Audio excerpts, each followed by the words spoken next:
Welcome back, ladies and gentlemen. Your host, Billy Muzio, with my boy Dave. Again, we're back here 2 nights in a row. Tonight, though, Dave, we are doing an FFPC Terminator draft, not a Fantasy Pros Championship. We did a Fantasy Pros Championship last night.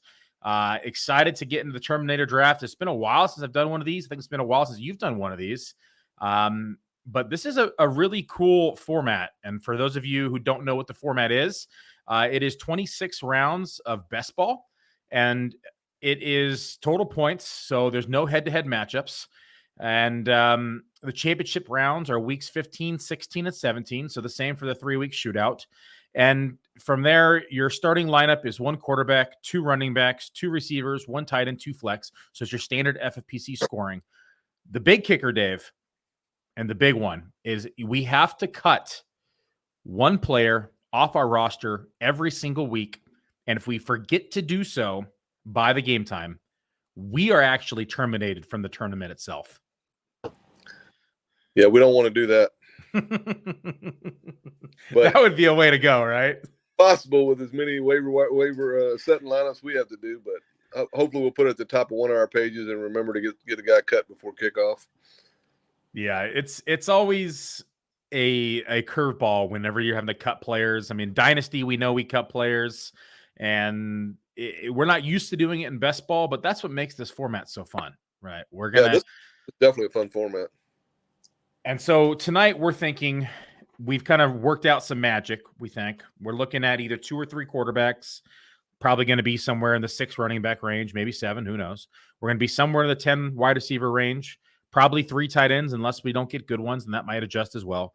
But more than likely, 2 kickers and 2 defenses gets us around 26 players. And then we got to start looking at week 1, who we're going to cut. Yes, sir. Yeah, I think don't you? I think in this tournament, and Mojo advised me of some rule. I didn't even know that you could cut a player, but as long as the game hadn't started for that player. But does the first player have to be cut prior to week 1 or prior to week 2? I'm double check the rules. I'm not actually 100% certain there. That's probably a really good thing to know. Otherwise we're going to get cut week 1. Yeah, you don't terminate that. But I can't remember from the years when I used to play this regularly. I don't remember the rule. So here's the rule. Each Terminator team starts with 26 player rosters after the initial draft. Each week, fantasy owners are required to drop a single player from their rosters. There will be no pickups at any time during the season for any reason, only the weekly terminations. These weekly terminations will begin starting prior to NFL week 2 and continue through week 17 of the NFL season. Team owners will be able to execute their weekly drops anytime between Tuesday morning and before the official start of each week's NFL games using their FFPC league management software. Okay. So is that Thursday then? It said prior to week 2, so it'll be Thursday. But the new rule is that you can do it up until kickoff. If the player you want to cut is in a game, even Monday night, you could wait till Monday night to cut him, but it wouldn't make sense because then you probably forget. But Mojo said that rule now states that you can cut the player as long as he's cut before the game started. That's what he was saying on Twitter today. Okay, that definitely changes things, right? Because if you don't have to cut somebody Thursday and then they play Sunday, you can wait till Sunday to cut them before the game actually starts. And if the player you're cutting is on a Monday night, you could technically wait till before the start of the Monday night game. And now this year, there's going to be 2 Monday night games. I just learned this not too long ago. There's going to be 2 Monday night games every week this year, except for the first week. I'm actually excited about that. Yeah, it's going to be fun. A lot of fun. I'm trying to get my YouTube set up now so I can watch Sunday Ticket. I've had DirecTV all these years. Now they changed that up, so got to cut on. Throwing Dave curveballs. Yeah, that's not good. So round 1's in the books, pretty much chalk. Justin Jefferson goes the 1 hole, Ja'Marr Chase the 2 hole. We took Tyreek Hill in the 3 hole. Travis Kelce goes the 4 hole. Austin Eckler before Christian McCaffrey might be the only one that's not chalk right now, according to ADP. And then Christian McCaffrey goes the 6 hole. CeeDee Lamb 7, Stephon Diggs 8. Bijan Robinson to the 9 hole. Cooper Kupp to the 10 hole. Devontae Adams 11 hole. And our boy Amon-Ra St. Brown goes the 12 hole. 2 hole at the 1 spot goes, or sorry, I should say the 12 hole at 2.1 goes Tony Pollard. Then we got Nick Chubb back to 11 hole. 10 hole gets back with Garrett Wilson. Then A.J. Brown, Saquon Barkley, Patrick Mahomes, the first quarterback off the board here in round 2. Mark Andrews to the CMC team. And we are 2 picks away now officially. And there's a couple players on the board still that we both really like. Yeah, sure, for sure. And this was a little different than a lot of main events and 350s, the player flow in this one. And being a best ball format, it's going to be a little different, of course, because quarterbacks get pushed up a little bit. Then you got to deal with the kickers and defenses a little early than you might like in the best ball format. So it's definitely going to be a little different draft row than what we're used to this year. And so we, of course, got the news today that Jonathan Taylor is going to stay on the PUP. Well, let's pick, and then we'll talk about that. Yeah. So we have Chris Olave, who we both like, Devontae Smith, who we both like.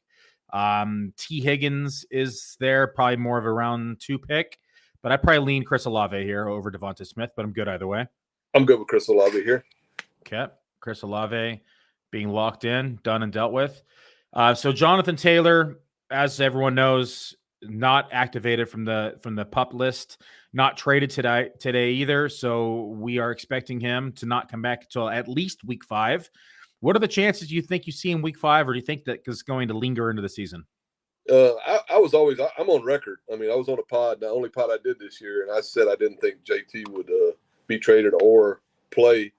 So Irsay has a lot of money, and he's trying to prove a point. And don't be surprised if JT doesn't play it down this year and he just pays him.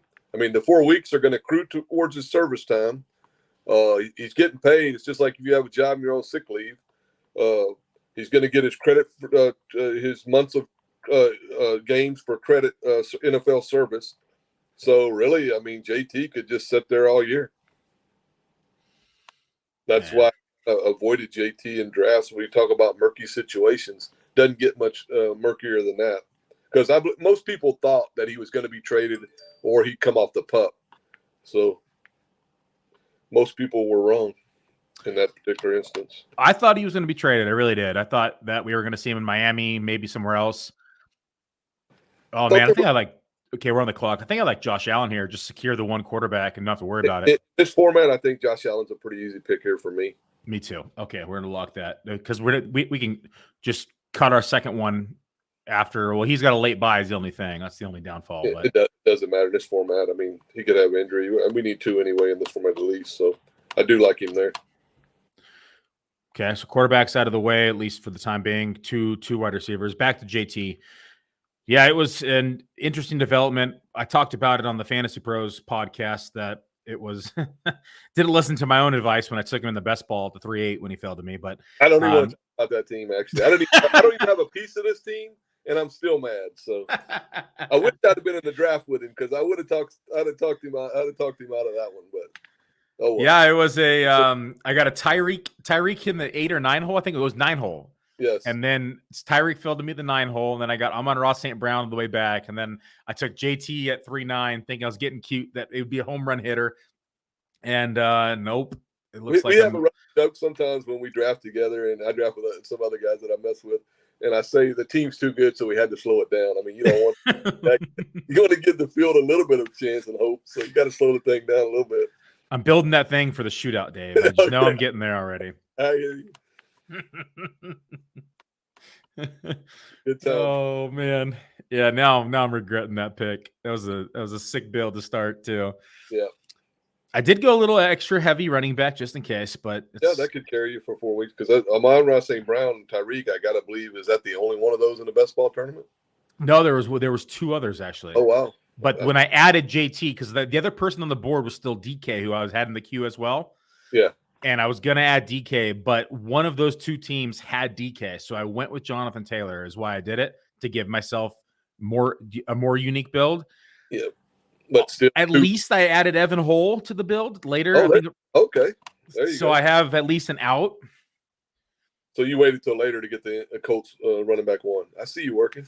Yes, exactly. I said I'm just going to punt my 3rd round pick and grab the Colts RB1 in round 20. If you win the $200K with that team, you have a little story to tell you that you can punt your 3rd round pick off in best ball and still win $200K. Well, yeah, look at the Go Bills. They punted their 3rd round pick with Allen Robinson last year and still won. It happens, yeah. It happens. It's not easy to do. No, it makes it a lot harder. So last comment on Jonathan Taylor, and then we'll move on from him and talk about the draft again. But where do you think he falls to in drafts? Where would you be comfortable taking him? I'm really not comfortable taking him. Again, it's a murky situation. You could say that if you did volume, you should have a percentage if he went like in the 10th, 11th round. Damn, that late. There's a real possibility that he doesn't play. So you could punch your 10th round pick off and still win these things. It's doable. So no gambles for you in round 5 or 6. Oh, absolutely not. I mean, why would I do that? I mean, so Kamara suspended 3 games. Yeah, but JT we know sitting 4 games. The difference between Kamara and JT is the situation is not murky at all. It's all been cleared up. Kamara will play, barring some unforeseen tragedy or something, but he's going to play after week 4. With JT, you have no idea what Irsay. That was my whole thing with that thing all along. Irsay will prove a point. You think he cares about the money he's paying JT? He doesn't care. He has plenty of money. He buys collectibles for millions of dollars. So what JT sits on the pup for 16 weeks and he has to pay him whatever he's paying him. To him, it's like me stopping buying a Dr. Pepper I can't afford that particular week. He doesn't care. He buys these collectibles for millions and millions of dollars, and then he puts them on show for free for the public to look at. He doesn't care. He cares more about proving the point that the market. He did that on purpose. He let JT go out there. He knew he couldn't be traded. He knew no team was going to give them a round 1 for a running back. So he did that on purpose. It was all a dog and pony show. So no, I don't have a warm and fuzzy feeling now. If you told me 10th, 11th round, you want to gamble, and if it doesn't work out, you can replace him or whatever on your roster. Sure, but $2,000 is a lot of money to me, so I'm not going to put those murky situations in where I'm missing out on a player that could really propel me to the top. Sorry, you said Dr. Pepper. Are you a Dr. Pepper drinker? Oh yeah, unfortunately, yes. It's something about the Bible Belt, man. My aunt lives off Dr. Pepper. Oh yeah. I need to give them up. I've been needing to give them up, but I never will. So man, I don't think I've had Dr. Pepper in probably 10 years. You have to come to Texas and hang out with me. We'll go out to the bar, and I'll have you hooked on Dr. Pepper. You'll be sipping the wine with the Dr. Pepper for long. Oh, okay. 3 rounds in the books. We only have 2 teams that are going 0. Well, I guess we're technically a 0 receiver build right now because we have a quarterback. But 3 straight receivers. We got a 2-hole: Jahmyr Chase, Devontae Smith, DK Metcalf. The 10-hole started with Cooper Kupp, fell away the 10-hole, Garrett Wilson, and Keenan Allen. We have a couple teams who went double running back. So we have the 6-hole who got Christian McCaffrey round 1. Mm-hmm. Jahmyr Gibbs in round 3. Then we have the 11-hole who got Nick Chubb in round 2 and Joe Mixon in round 3. And then we have the 12-hole who got Tony Pollard and Travis Etienne at the 2-3 turn. They just took Lamar Jackson. Still early. Still a lot of board left to play. We have 26 rounds inside of this Terminator draft. None of these players at the moment are in anybody's mind to be cut. But how do you like the teams shaping up through the first 3 rounds? Anything sticking out to you? I like it. These drafts are notoriously you see more green on the board because it's best ball and it's long season, and so people feel more comfortable in some of these drafts, building their team running back heavy and hope those guys stay healthy all year, and they think they'll provide them solid consistency, and over time they can find the wide receivers and towards the end of the draft.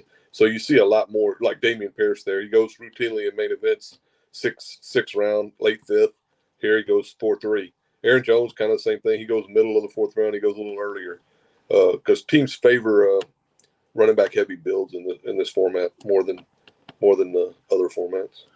Trevor has a question surrounding main events, not the Terminator draft. Does Dave trust Detroit enough to draft Gibbs in round 3 of the main event? I've drafted Gibbs in the 3rd in the main event. Now, if I had one team, probably wouldn't draft Gibbs in the 3rd round of a main event. If I had one bullet, that's all I had, and I was risking that money. Because I used to do that. I used to only do 2 or 3 teams when I first started out, but now I have a lot more teams than that, so I can take more risk. But I do. Jahmyr Gibbs' talent is there, but there are some other factors where if I had one team, I wouldn't do it. Yeah, you and I have talked several times about round 3 kind of being kind of not necessarily no man's land, but there's just so many possible outcomes for the players in round 3 and the players in round 4 that you and I have actually been taking quarterback earlier than we have in years of the past, just because we feel like it actually does add a difference, or it could be a difference maker in our builds based upon the players that are going around those areas. Definitely. Well, we are now 3 picks away. Looking at the board, I see a couple. Let's still see a couple receivers I like. I see a couple running backs I like. We already have a quarterback out of the way. Yeah, we're in a good spot in this draft right now. Yeah, unfolding. Lots of names that I still like, which is nice. We'll see what these next couple picks do. Oh, there we go. Good. Jonathan Taylor, mid-4th round. So he was happy to fire him up there, apparently. Like Jahymr say, money don't matter to him, so he just fires him. Well, he did auto it too, so it probably took the top player off the queue. Yep, and I don't think there's probably not a commission this draft. A lot of these best ball drafts, there's no commission. I didn't look. Let's see. Huh? There is a commission. Okay. Well, hurry up and pick next player so he doesn't say anything. No. There we go. Here it is. Perfect. Not perfect. It was Christian Watson, though. God damn it. Yep. Nice. One of the players on my board. It's a good start by NDC. Solid thought process. Okay, Burrow goes. I like Hopkins. I like Judy. Oh, not Judy. London. I like DJ Moore. London. Mike Williams. Let's go London. We both like London. Okay. We got to love his target share that we've been seeing as well. Yeah. His routes run in the preseason, snaps in the preseason, all that data, and the utilization looked great. And London's if you're interested in London in main events or 350s, he's a guy that has a wide range. He's another guy that has a huge wide range. I've seen him go middle of the 6th in the main event, and I've seen him go early 4th in the main event. So it's that. Again, I've never seen that in fantasy drafting, and I've been doing this a long, long time. Never seen that ever in any year. So if you're really high on a player, there's a chance that you can get a deal on a player you really like this year. So for those who are just joining us, looks like we had a couple people join the podcast. This is the FFPC Terminator draft. It is a 26th round best ball draft, and the biggest kicker is that you are forced to drop a player every single week. The deadline to drop a player or terminate a player is before the official start time of that player's game. This means that a player who is playing in the late Sunday or Monday night games can be dropped before the start of their games. Players on bye can also be dropped at any point prior to the start of the final Monday night game. I'm reading the details deeper here, Dave. Yes, During weeks which have earlier games on Thursday, Friday, or Saturday, a player may be dropped from a team anytime prior to that game's official start time. Players may not be dropped after the official start time of their game. So if you do not drop a player that week, if you forgot, your team is dropped from the tournament itself. Yeah, that's pretty interesting. And I don't know. I haven't played this in several years, but I know in the past that when I did play it regularly every year, that regularly teams were terminated. Like people forgot, and a few teams every year get terminated before they ever have a chance to win the league or move on to the shootout. So you think about it, there's only 384 entries inside of this tournament. If a handful of teams forget, that eliminates a decent amount of the field. It does. And every year, I mean, it's easy to do if something comes up in your life events or whatever, and you're busy that weekend and you don't get around to it. And it helps this year where you could, like, maybe Monday night you can remember, and you have a player on your team from Monday night. You want to go with our boy Mike Williams or DeAndre Hopkins? There's 3 players here. You like DJ Moore too, don't you? Yeah. I'm good with in this format. I'm good with Mike Williams. Okay, we'll go for a bigger hit here. Yeah.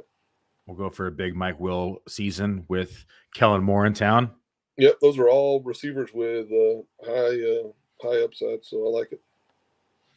Shooting for the or swinging for the fence here. Yeah, in this type of format, I think it's the appropriate way to go.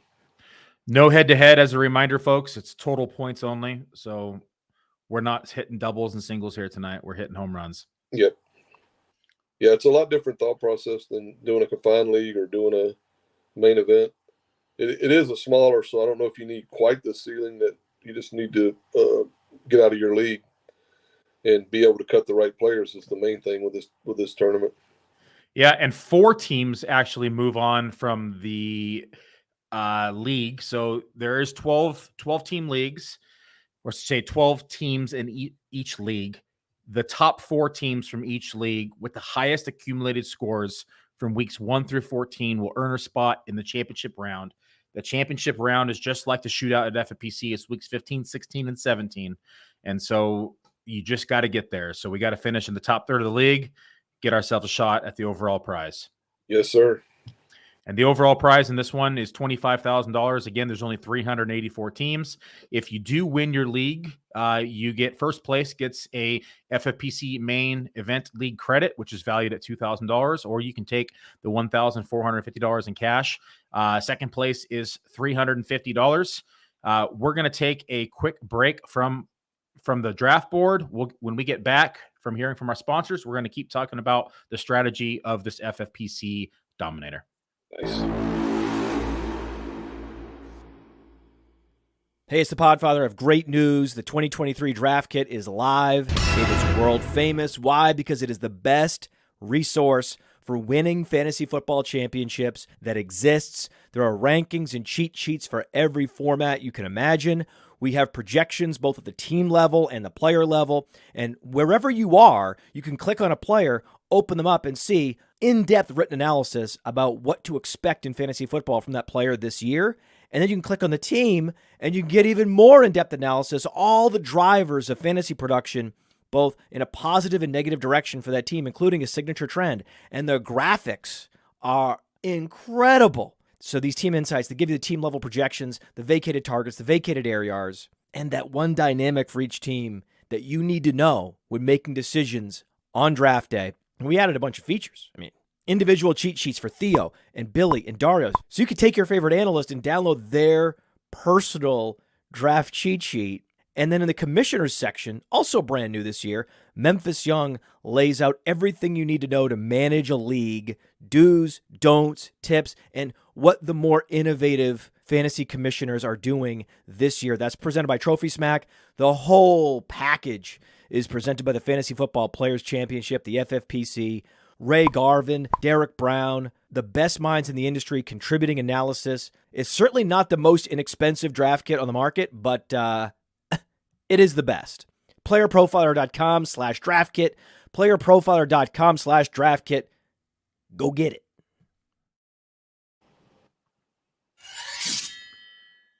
And we're back. I am updating the projections tonight. There's been a lot of cuts today, a lot of news affecting the overall projections model and the RB2s, the wide receiver 3s and 4s. Quarterback 2s got cut that I was not expecting to be cut. So there's a lot of shifting tonight inside of the projections. And then once I get those updated, folks, I'll be updating the analyst cheat sheet probably tomorrow afternoon. So that way people have those ready to rock and roll inside of their drafts for this weekend with the most up-to-date information and projections over at Player Profiler. So if you are looking for that, it will be updated everything by tomorrow. Yeah, there's a lot of moving pieces going on. A lot of moving pieces. Big cut day. I mean, Will Lutz got traded to the Broncos. Big move. Peyton just getting all of his guys back. Yeah. Got Adam Trotman. He got Will Lutz. He shipped Albert OK out of there. Yep. All right, we're through 5 rounds now. Let's walk through the teams for the audio listeners. One hole has taken Justin Jefferson, Derrick Henry, Calvin Ridley, Justin Herbert, and George Kittle. The 2 team The 2 hole took Jahymr Chase, Devontae Smith, DK Metcalf, Breece Hall, and Justin Fields. We are in the 3 hole, and I think we're the only team without a running back as of right now. And we have Tyreek Hill, Chris Olave, Josh Allen, Drake London, and Mike Williams. The 4 hole has Travis Kelce, Jalen Waddle, Josh Jacobs, Joe Burrow, Terry McLaurin. Turf Toe Terry still living in around 5 in best ball. Yep. The 5th hole, Austin Eckler, Jalen Hurts, T. Higgins, Christian Watson, Kenneth Walker. The 6th hole is going running back heavy. They started with Christian McCaffrey, Mark Andrews, Jahmyr Gibbs, Jonathan Taylor, and DJ Moore. The 7 hole has CeeDee Lamb, Patrick Mahomes, Rhamondre Stevenson, Najee Harris, and Dallas Goedert. The 8 hole has Stephon Diggs, Saquon Barkley, Deebo Samuel, Darren Waller, and DeAndre Hopkins. The 9 hole has Bijan Robinson, A.J. Brown, T.J. Hawkinson, Amari Cooper, and Trevor Lawrence. The 10 hole is sitting on Cooper Kupp, Garrett Wilson, Keenan Allen, Damon Pierce, and Kyle Pitts. And the 11 hole right now is with Devontae Adams, Nick Chubb, Joe Mixon, Aaron Jones, Christian Kirk, and they just selected Chris Godwin. The 12 hole has Amon-Ra St. Brown, Tony Pollard, Travis Etienne, Lamar Jackson, and Deontay Johnson, and just selected Brandon Ayuk. That is through the beginning of the 6th round. For all the audio listeners, if you're here watching us on the live stream, we'd appreciate it if you subscribe to the channel, gave us a like, help the algorithm as well. So appreciate all of you tuning in today. Coming back around, Dave, we're sitting with 1 quarterback. We have our 4 receivers, and that is it right now. Probably about time for us to start addressing the running back position. There's looks like a few that might fall our way. I don't want to mention any names yet and jinx it, but I'm liking some names on the board still. And how are you feeling about the team so far? Oh, I like the start. We'll see what happens on this turn and what the player inventory looks like when it gets to us. But yeah, I like the start. It's hard not to like the start. And best ball, I know it's a little different being Terminator, but in best ball, are you typically a 0 RB builder, a balanced drafter? I know you do volume, so you switch up your routine consistently. But if you had 1, 2, maybe 3 bullets, which way do you typically lean? This year, I would 100% lean wide receiver heavy. Giving a true statement there, I definitely would. If I was only doing 2 or 3 teams, I would lean running back heavy. I mean, wide receiver heavy, unless I was in a certain spot where I could pair like 2 running backs that I value really highly. But just anybody that signed up for your dress, I definitely would lean wide receiver heavy in the best ball format this year. So if you were like at the 12 hole, you could see yourself doing like a Barkley Pollard team or a Chubb Pollard team, something like that. Sure, you could do that. Or there's always 2 good receivers and wait on running back. You could do it both ways. So this year is really wide open. You can build teams any way you think. I mean, and quarterback comes into play. I've had some really good teams where I went wide receiver quarterback in the first 2 rounds, and the team turned out really well. So there's definitely a lot of ways you can put together teams this year. We got a pretty good deal on Tyler Lockett last night in our draft. Yeah, we got him in round 8. Look, he goes here in round 6. That was 350 though, it was the fantasy best ball. Yep. But it's what I'm talking about this year. It's crazy the range on players from draft to draft. All right. Okay, so I mean, there's literally 4 of our favorite running backs still here on the board. I probably lean David Montgomery over the other 3 that we both like. I lean Rachaad White pretty real easily over all those guys. They proved it to me in the preseason that he's gonna get the majority of the touches to start. And he's gonna see all the passing down work where Montgomery's gonna be splitting that with Gibbs. Yeah. Okay, really, I'm fine going White. In this format, he probably shouldn't even be there. And we'll hope that the other one makes it back. Yeah. Oh, there's more than one that could make it back to us, and I would be. Yeah, I still see 1, 2, 3, 4 that I really like. There's 3 that stand out to me that I would just ring the bell for. Let's see what these guys do in the 1 and 2 hole.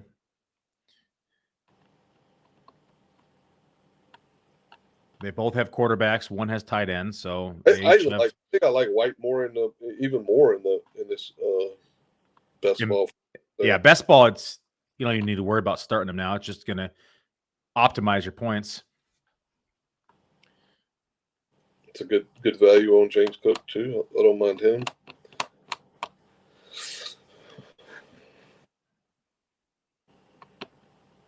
One hold, probably gonna pick off one here. There goes one. That's fine. And then we got he needs a receiver. He's gonna take a receiver here. I never guess what people are going to do because they literally prove me wrong 90% of the time. What I would do and what they do are two different things. I would think he'd go receiver here. I like guessing. Could take a quarterback.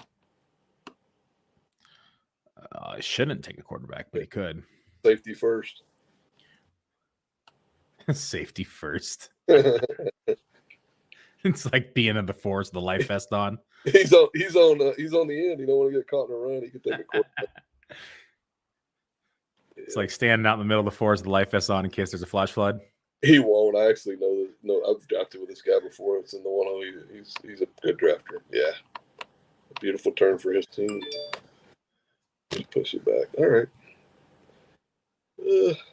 No, I don't like it as much. But No, I don't like it as much either. There's still one out there I like. Is there? Oof.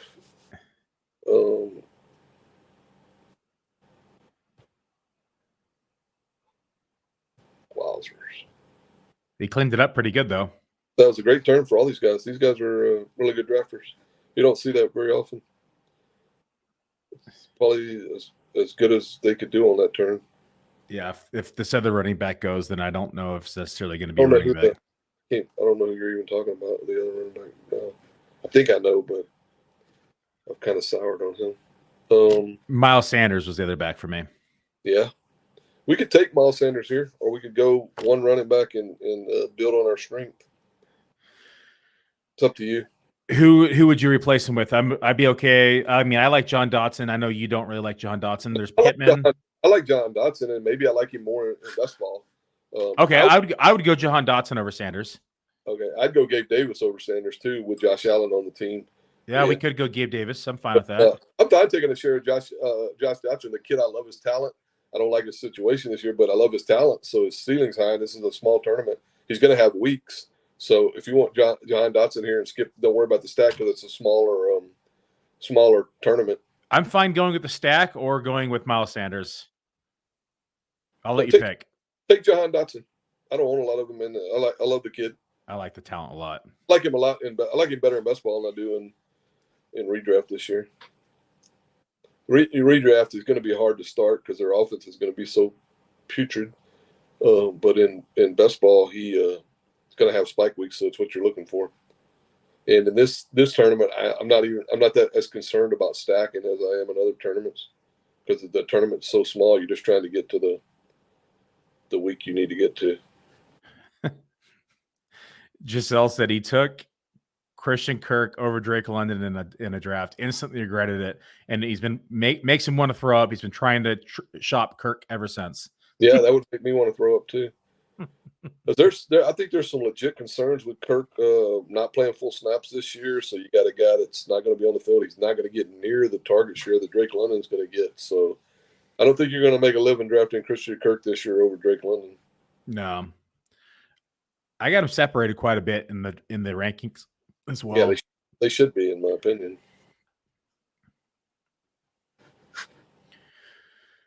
This is fun. We might get to 10 wide receivers by round 10, and then we can round 12. We have at least two other positions. We got round 12. Okay, Allen and White. Yeah, I mean, being 26 rounds, it definitely opens up for a lot of possibilities. For a 350 draft, this draft is being drafted pretty well. Yeah, see some 350 drafts and they're just total shit shows, but these guys are locked in. They're drafting well. Outside JT being auto-drafted in round 4. Yeah. That's why he did it. He wanted to pick him, but he didn't have the stones to do it, so he let the computer do it, so he had an excuse. If he might have missed the JT news today, too. This is right after. Not everybody's like a degenerate glued to their Twitter looking at every update, but he could have missed it, too. Got off work, come in here and logged in and said, why is JT still there? Didn't look at news. I mean, I've seen it in Vegas, drafting main events where guys drafting guys have been cut, but because they just didn't get the update or missed the news.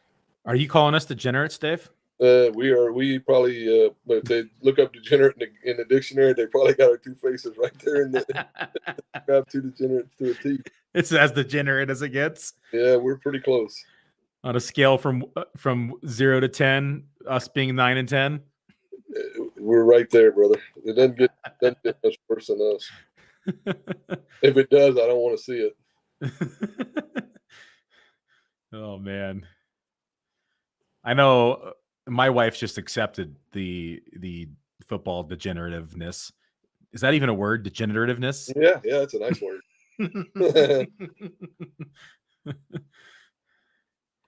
I'm over here making up words now inside of our Terminator draft. Yep. That's what the Terminator format does to you. That's right. Well, let's take a look at some of the builds. Most people are going pretty balanced. You and I have, of course, always kind of The opposite zigging when everybody's zagging. And it looks like the one hole is a 1-3-2-1 build. Two hole right now is a 1-2-3-1 build. We're in the 3 hole with a 1-1. Is that 5? Yep, 1-1-5. 5-0 build. The 4 hole right now has a 1-2-3-1 build. The 5 hole right now has a 1-3-2-1 build. And then we have the 6 hole right now at a 0-3-3-1 build. The 7 hole right now sitting with a 1-2-3-1 build. And the 8 hole right now sitting with a 0-2, 4-1. 8 hole. This is hurting my brain talking like this. Yeah. The 9 hole has the 3 running backs, the 1 quarterback, the 1 tight end, 2 receivers. 10 holes got 4 receivers, no quarterbacks. They have 2 running backs and 1 tight end. The 11 hole has 3 receivers, 3 running backs, and a tight end, no quarterback yet. And Team 12 is sitting with 5 receivers like us. They have 2 running backs and 1 quarterback. They have 1 extra pick. As round 8, it just started. The only teams without a quarterback right now are Team 11, who might select one here. We'll see. Team 10 does not have a quarterback. Team 8 does not have a quarterback. Team 6 does not have a quarterback. And there we go. Team 11 just took their quarterback. So now just 10, 8, and 6 are the last remaining teams without a quarterback. And we just saw Deshaun Watson go off the board as QB9 in the 8th round. Yeah, I'm a big push quarterback guy. I like to do it, but in these formats, you have to be careful. I really like getting one elite quarterback in this format. It kind of frees you up to feel pretty comfortable drafting from that point forward. And if you're towards the end of the draft in these best ball formats, you can really have to be concerned in a lot of these drafts because these guys will get like carried away at quarterback. Especially now that we're terminating a roster spot every single week. I think it, at least in my eyes, Dave, correct me if you think I'm wrong here, but I am probably a little bit more comfortable taking an elite quarterback to where if I'm in a tough situation and I have to think about cutting an additional player, quarterback might be cut if I have a Josh Allen, Jalen Hurts, or Patrick Mahomes going in the shootout. Definitely. Because how many times are they going to outscore them anyway? So you're pretty much carrying a dead roster spot without an injury. Yeah, and so it makes sense to me of kind of taking that early elite quarterback, especially in the Terminator format. Again, we might want to look at tight end here for the same reasons, but they have been flying off the board, so not necessarily a must-have, especially if one of the players that I'm staring at makes it all the way back to us. But there he goes. Yep.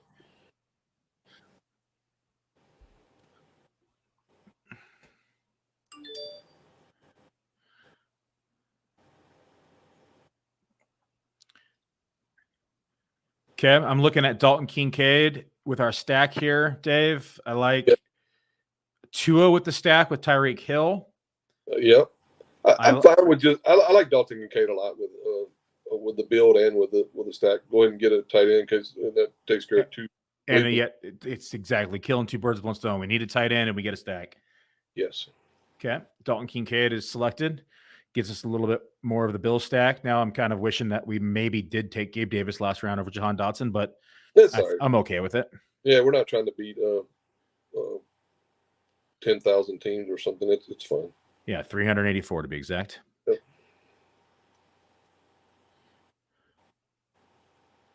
And I like to get Kincaid as much as I can. And folks, if you were not with us last night, Dave and I drafted a Fantasy Pros Championship, the $350 team over here at the FFPC last night. We drafted from the 7-hole. We took Stephon Diggs in round 1. That team turned out nice. Go ahead and take a minute after this podcast and go check out that draft. If you're looking to do a redraft team, that is not a best ball. That is a season-long managed league. You can get 3 packs for $1,000. And if you're new to the FFPC, you can use code Underworld, and you can get $25 off your first team over at the FFPC. That code is down here below right now. That is code Underworld. And inside of the description after this podcast, you can click on that if you're listening after and not live, and it'll take you over to the FFPC where you can register and get that $25 credit. So that's always a nice little piece, especially when they have the $35 drafts that you can do. And you can get your first team inside of a Superflex draft for $10. Yes, sir. I definitely took Sky Moore. I definitely like wide receiver here. Yeah, Treylon Burks is back on the field already, which was kind of nice to see. It's Treylon Burks or Michael Thomas. Yep, we both said it. Either one you decide. I decided the last round. You can decide this one. I like both of them. I'm good with either player. I don't see a running back I'd ever take here, so keep building.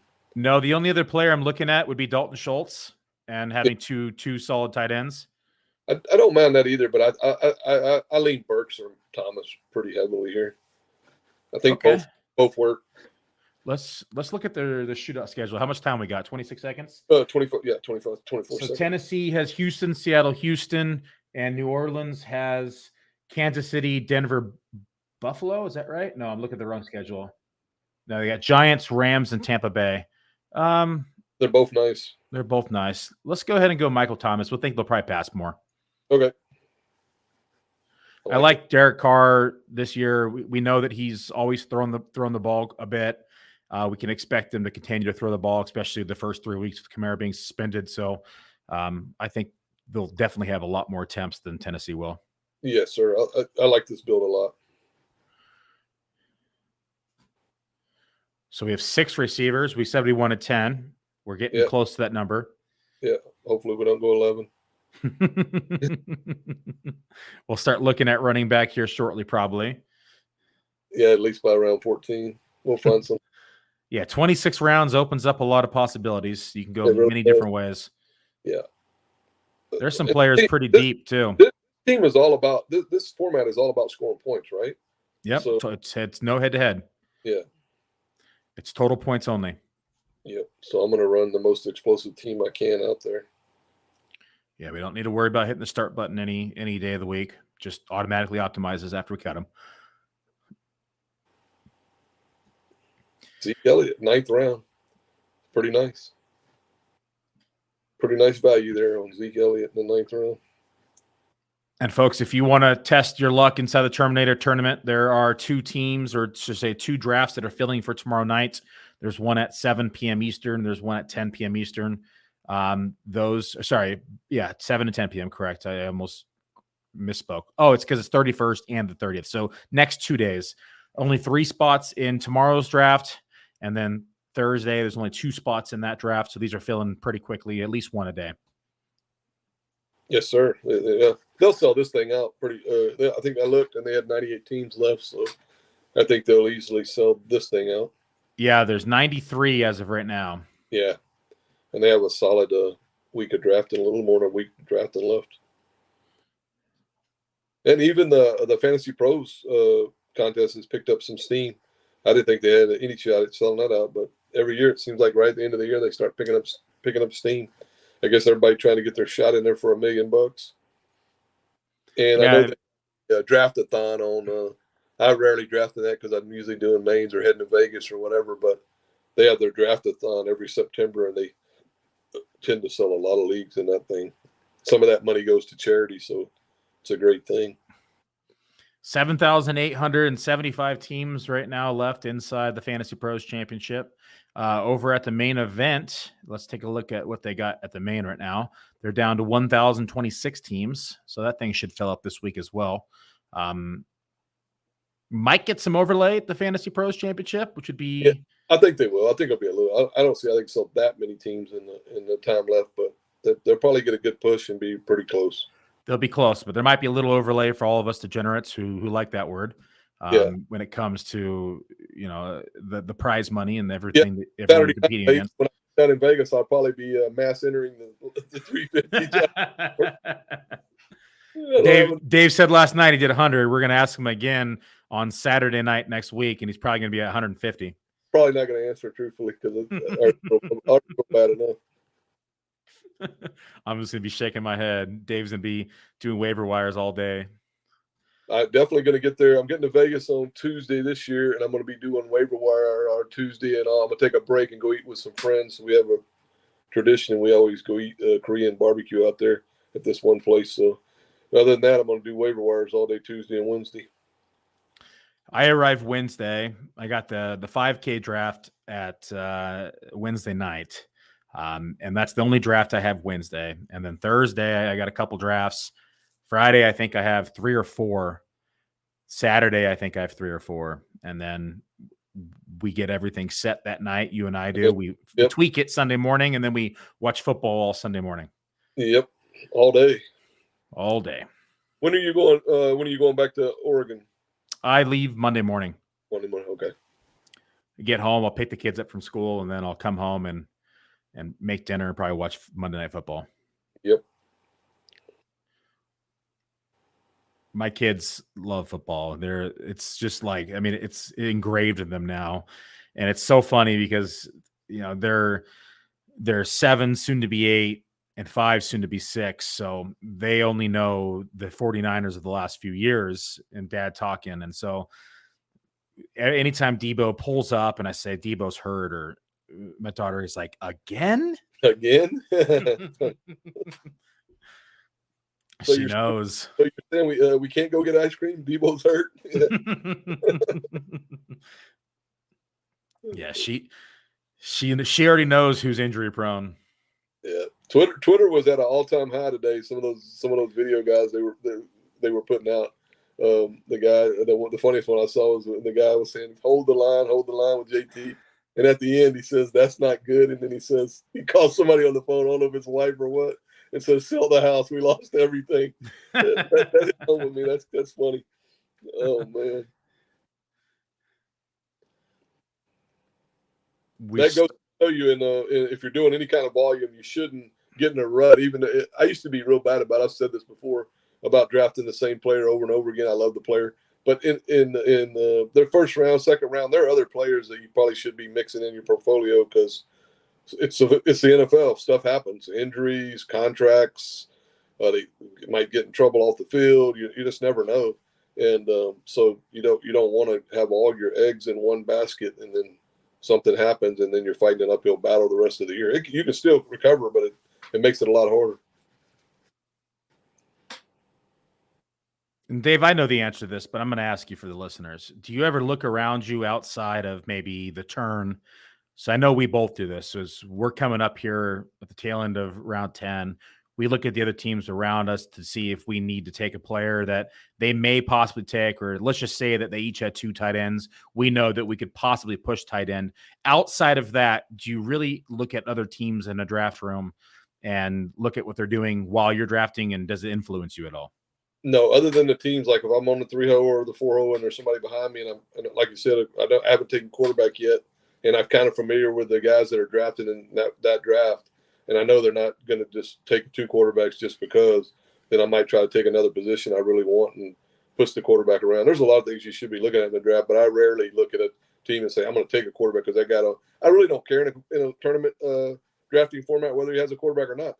Just because I take a quarterback from him, it doesn't mean I'm going to win an overall. It might help me win that in a confined league, might help me, but in a tournament play, I'd never do that. And I just do the best I can from my spot and go from there. We are now 3 picks away I don't even want to say names because I'm surprised a couple of them are still there. Yeah, you're always. That's one thing about the FFPC format. Pretty much every draft you do in whatever round you're in, you're going to get a surprise. There's going to be like a discussion in who you might want to take or what position you might want to take and what the positional value is in that particular spot. In this draft, to me, wide receiver, when we were drafting, wide receiver was always the value. So I'm not a guy that will pivot and take a lesser player from another position just because I don't have that position.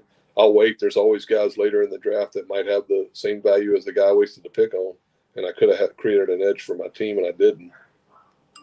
So I think it's your boy right here. Dalton Schultz. Pretty easily, yeah. Yeah. He's going to be on the field 100% of the time. This is a really sick price on him. So I was surprised to see Chigo and Laporte and Komet go ahead of him. You were debating whether to take Dalton Schultz. There's a good example. We got an extra wide receiver and still got Schultz. So I love when that happens. Yep. Because I would have I probably if I wasn't drafting with you, I probably would have taken Kincaid and Schultz there just to take the 2 tight ends and push the third for God knows how long, and then taking a receiver later. But it just shows you sometimes you take a gamble that can come back.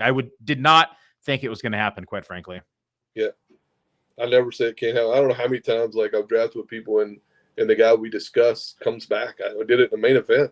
We were debating Jalen Hurts and Darren Waller in the middle of the 3rd round, and we made our decision, and then the other player came back. So you just never know in these drafts. This year more than any other year, that's definitely the case. I feel pretty good about the tight end spot now. Yeah, 2 guys that are going to run high participation routes, 2 guys that are going to be on the field. One of them is actually a wide receiver playing tight end, so I feel really good about it. I'm going to be pretty excited. There's actually we can't be blocked here. There's 2 or 3 guys I really like here. Yep. I like a lot of guys here too, so we'll find somebody.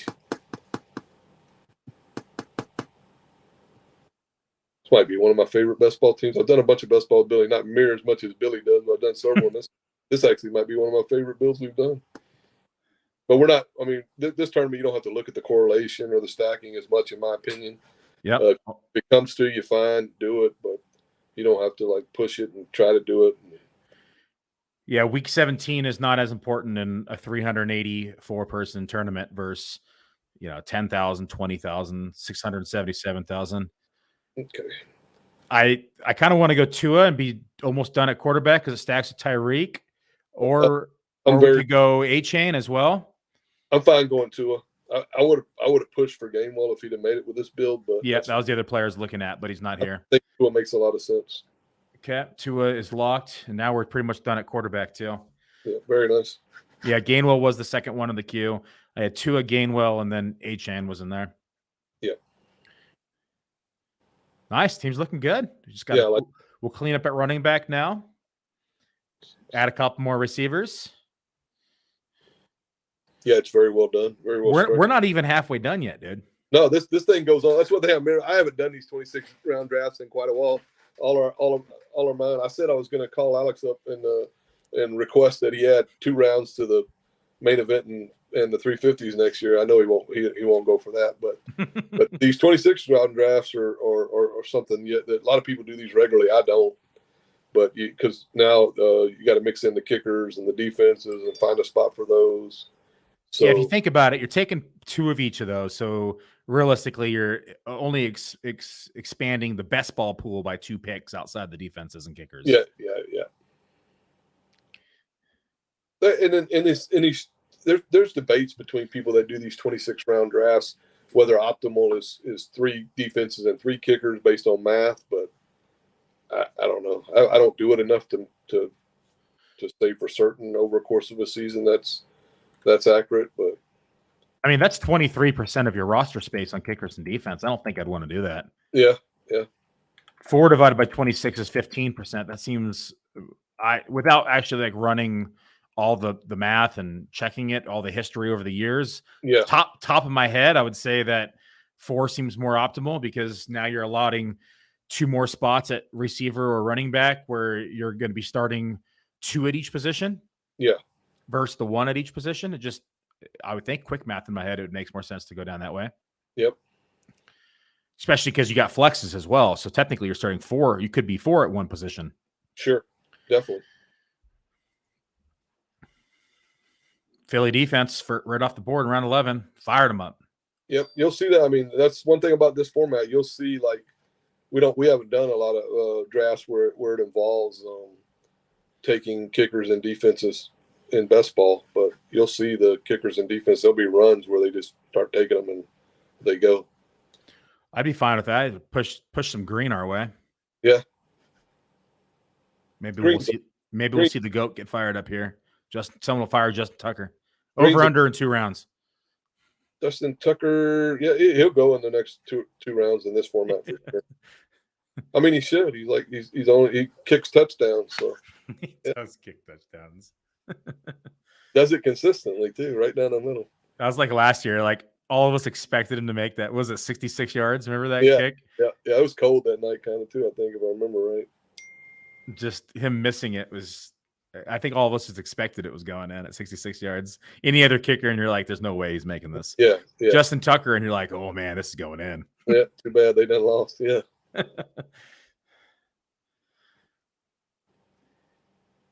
right, let's review. Let's review some of the. Sorry, was that Dave? This draft is moving pretty well. It is moving pretty good. We're 11 rounds in, 56 minutes. Not too bad. Any team sticking out at you? Which are your favorites? Let me take a quick look. Unlike last night, none of them are like just. There was a couple last night that really stuck out to me.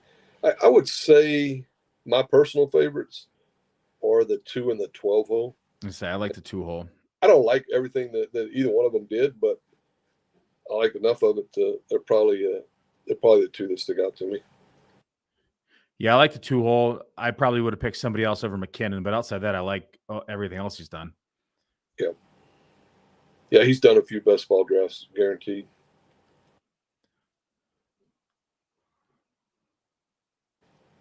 Here we go, getting some quarterbacks coming off the board now. Another quarterback off the board. It's good to see. Yeah. You get a little nervous in this format because these guys, you'll be left with like, this guy has no quarterback, so it'll be interesting to see if he passes one more time. I do it, but a lot. But in this format, it can definitely bite you where you give yourself no chance to win. Yeah, you and I got the cojones though to play with Ritter and Love all year. Yeah, but even in this format, there's no guarantee. People will take 3 in a heartbeat in this format. Yeah. Harry Snowman out here telling us what we already know. We've been sniped a couple times by the 2 hole. That 2 hole's a pretty good drafter. I like a lot of the stuff he's done. Don't think owners I don't know him. At least I haven't drafted with him that I know of. And there you go. Quarterback run. Yep. These 26 round drafts, you see a lot more runs than you do in any other format when I used to do these regularly. Yeah, and to your point, like you mentioned earlier, defenses and kickers, you'll see entire rounds of just kickers and defenses. Oh, for sure you will. People will double up the whole way down. Yep. They get freaked out after the top 8 or 9 go. Double tap them on the turns and stuff.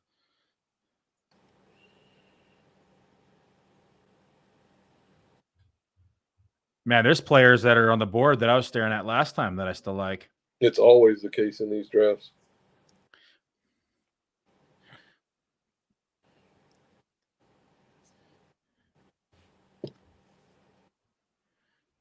Because what happens if you push quarterback, you got to take quarterback. You push tight end, you got to take a tight end.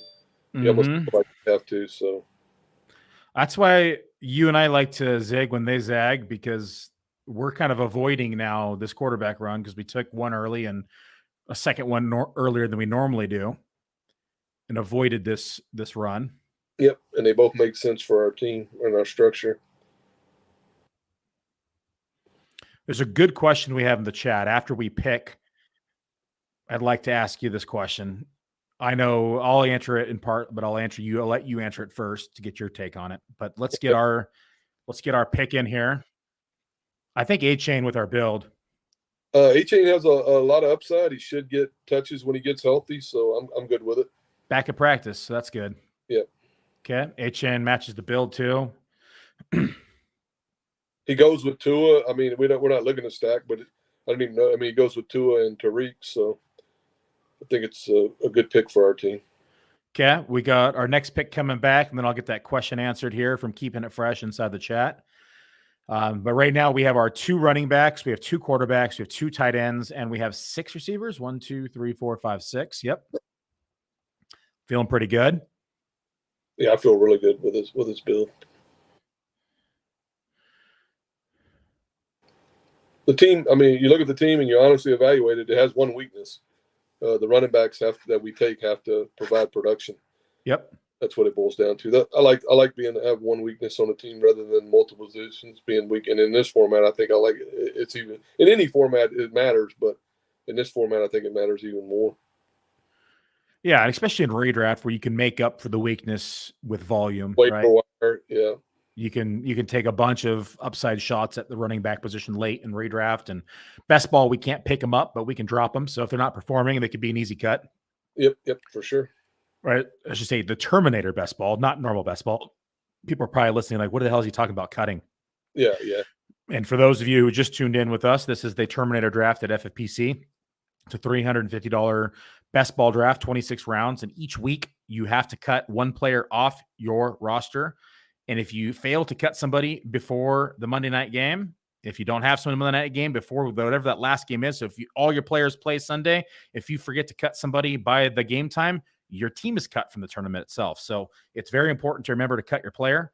And it's part of the strategy with this Terminator draft, making sure that you are cutting those players week in, week out, and making the right decisions to hopefully win the overall prize of $25,000. This is going to be an interesting pick for us. There's a couple of debates here in my eyes. Yep. I see 3 backs that I really like here. I see 2 that really stick out to me, but with our build, but and actually both have merit. And they all made it. So there's Tyler Allgeier, who I like, has some contingency value if something happened to Bijan and is going to play, get snaps. There's Roschon Johnson, and there's Jeff Wilson. Jeff Wilson to pair with A-Chain, and A-Chain plays. They could both be on the field at the same time together. I kind of lean. I might like Allgeier better in a redraft setting, but in this format, I kind of lean Jeff Wilson since that's our weakness, and he could be the starter. Probably will be the starter. And then we hammer down 2 of the backs. So if anything happens, at least have a little bit of safety there as well. And then if either of them score, it's not really affecting us, or it is affected, but it's in our favor. Yep. It's kind of a stack cuff. Okay. I'm fine going Jeff Wilson here. Okay. And now they're JT less. So we know it's less of a risk as well today. 100%. Yeah. Yeah. And to the snowman's point, look at that. Exactly what I was about to say. Late in the year, you may know which to cut as well. Very true. Yeah, Wilson could be hurt. A-Chain could be hurt. Might be a third party, unfortunately. Yeah. Possible. Very possible. What was that guy's question that he wanted to answer? Oh, thank you for reminding me. So let's hold that thought. We're going to get a word from one of our sponsors, then we'll get that question answered here right when we get back. Sounds good. Hey, we're all starting new fantasy leagues all the time. And more often than not, where do we start our fantasy leagues at Player Profiler? On Sleeper. Because it's the best. You can imagine my excitement when I saw Sleeper rolled out Sleeper picks, baby. Now, you know I love Kenny Pickett, right? Week 1, who does he face? San Francisco. That's a bummer. So I'm going to be going less than on Kenny Pickett's projected yardage and on whichever quarterback is starting for San Francisco in Week 1. Probably not Trey Lance. But then, who do the Steelers face in Week 2? The Browns, right? We think the Browns are going to crank things up. So there, you can say, hey, Kenny Pickett, more than his projected passing yards. And you keep on correlating. Elijah Moore, more than. George Pickens, more than. And if you pick up to 8, that's how you 100x your payout on Sleeper. It's called the Hail Mary. So if you use promo code Underworld, you get a $100 instant deposit match. Check out Sleeper's terms and conditions for details. These Sleeper picks are live in over 25 states. Yeah, buddy. 100X is pretty cool. I'm going to try a couple of those this year. All right. Question here from Keeping It Fresh was the question that I wanted to ask you. Okay. In deep ends of the draft, what are the factors that we consider on our flyer picks? Upside, film study, determining if you think the guy could have value later in the year. Stuff. That's what I consider. Is that what he means? Yeah, exactly. Yeah. For me, I'm looking at opportunity share, potential target share. I'm looking at a back that either one, like let's just say that it's like an 8-chain, a back that they use draft capital on that we know is probably going to work into more opportunity share. And as the season progresses, he may have a larger role. And that's not deep in the draft. But when we do get deeper, I look for the same factors. I'm looking for somebody that maybe is underperformed in camp or hasn't yet hit the starter label, right? Maybe somebody like a Rashee Rice, right? Who's going like he just went in round 13 just now, but they have a round 2 draft capital. Maybe it's somebody in round 3 or 4 that the coaches have been talking up, and we just know he's not going to be running with the ones right now, but all he has to do is beat a dusty veteran to hit the field. And so I'm a very numbers driven drafter, and I like tape as well. And so when I look at the numbers, and if I like the tape and the two kind of coincide and they're both kind of speaking to me, that's when I really like to pick those flyers late. Yep.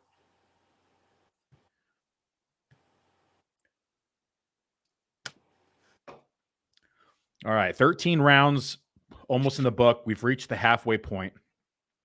We have seen one defense go, no kickers yet. The teams that were lacking quarterbacks are starting to double up. Patrick Mahomes' team just took 3. Brock Purdy just went off the board in round 13 as the 22nd quarterback. You think that's high or low for Brock Purdy? I think it's fair. I mean, Brock Purdy has the weapons around him. He's shown the swagger to play the position. Shanny obviously loves him, got rid of Trey Lance. I think it's a fair price. Never finished lower than quarterback 18 in fantasy points per game last year. You think that was an anomaly, or do you think he'll finish lower than that this year? I don't think it was an anomaly at all. The kid just gets it. And he has the weapons to, I mean, a lot of quarterbacks, they might have more talent than Purdy, but he's surrounded by weapons at every position. I mean, if you really analyze their offense, they got an elite tight end. They have elite wide receiver play. They have elite running back. I mean, any quarterback that's halfway has any talent in it at all will succeed in that offense. So, yeah, and his coach is an aggressive coach. So he has all the factors working in his favor. So I have no problem with Brock Purdy there. I'll save my Brock Purdy love for another day. Yeah, we don't have to ask you. We already know. Just look behind Billy and his 49er. He already wants to replace Montana on that wall with Brock Purdy. So there you go. I've already sketched out the number replacement and the facial reconstruction surgery to go there. Oh, man. I can't wait to put him on that board in a couple years. Sorry, Jerry Rice. You got to go. Yeah. Brock Purdy time. I like the kid, man. You know what it is that I like about him? He's humble. Yeah, he's very humble. He's just a real dude. You know, he's out there. He's talking. He's consistently talking up his teammates. When they make errors, what do? He took ownership of those errors, and he took the blame. Where you see other quarterbacks that were young in this game, not to mention any names, but his last name rhymes with Tilson. Yeah. And they lose, they get blown out. And what does he do? He says that he did everything in his power to win the game and it wasn't on him. Yeah. Right. Yeah. Those two different different mindsets, I think, are what separates average NFL players from great NFL players, right? Yeah. It's and especially at the quarterback position, because your teammates have to respect you and want to go out there on the field and lay it down for you every week. So if they don't have any respect for you, then they might not go the extra mile. They might take shortcuts. But when they really rally behind the quarterback, you see it on the field when they play better. Like Brady's teammates. Brady's had he didn't have the best teams all the time, but he willed those teams to be great. So yeah, there's definitely something to the leadership quality of the quarterback position. Yep, it builds the camaraderie, just the respect of the field, right? People respect you as a player, respect your game. They want to do well for you. They want to play with you. You can look at the guys that do it: Mahomes, Lamar Jackson, Josh Allen, even the Justin Fields kids. You can tell his teammates gravitate to him. They all like him. There's not a guy on the team that doesn't respect and like the kid. So that's what it just propels your team to be better. Okay, 2 picks coming up. We got 3 running backs, 2 tight ends, 2 quarterbacks. We're pretty good at the quarterback and tight end position for the time being. We have 6 receivers, so we could potentially take a receiver here. Any running backs? I don't really see a running back I have to have here.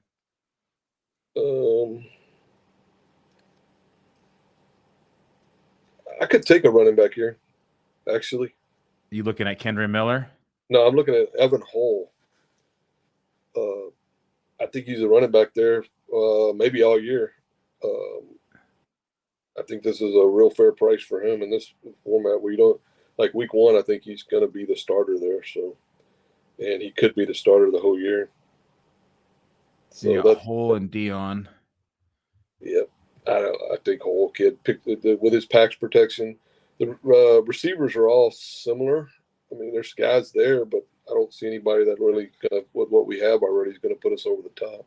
We could push Hull to the next round because he'll probably be there. Maybe. I mean, it depends on how sharp the room is. Do you want to? We could go. Do you want to go elite defense? We can. Dallas, San Francisco. Is that what you're thinking? Yeah, I was thinking San Francisco. Okay, makes sense with the mural behind you. Yeah, go ahead. A little bit of a homer pick. Yeah, get the homer pick out of the way. Homer picks out of the way. At least now I can root for low scoring just don't games. tell anybody on the stream we took a defense over this number 1 running back on the year. I think he's going to make it, unless these guys are listening and we just gave away our cards. Yeah, we took a running back. I would have laughed if that would have been snap picked it right there. Yeah, I mean he should be gone actually with the knowledge we have right now. He shouldn't even be there. Maybe I'm trying to get cute here, but maybe they look at it differently. But I mean, he's went earlier than this before it was even confirmed, like the news was even confirmed. So, be interesting. Maybe we can start. I'm trying to start a defensive run here. Hey, it worked out. Yep. All right. So, and I'm hoping to start a defensive run here. Let's see if it happens. This is usually where you see them in these like longer best ball formats. Yeah, 15, 16, 17, somewhere in here. Fine taking San Francisco there. I think it's another potential edge for the team over the course of the year. So I'm fine with it. They have a great shootout schedule if we can get there. Arizona week 15, the first week. They get Baltimore in week 16, and they got Washington week 17. They could just absolutely destroy those fronts. Definitely. I definitely like their shootout. Week 1 and week 2, not bad either. Pittsburgh and the Rams.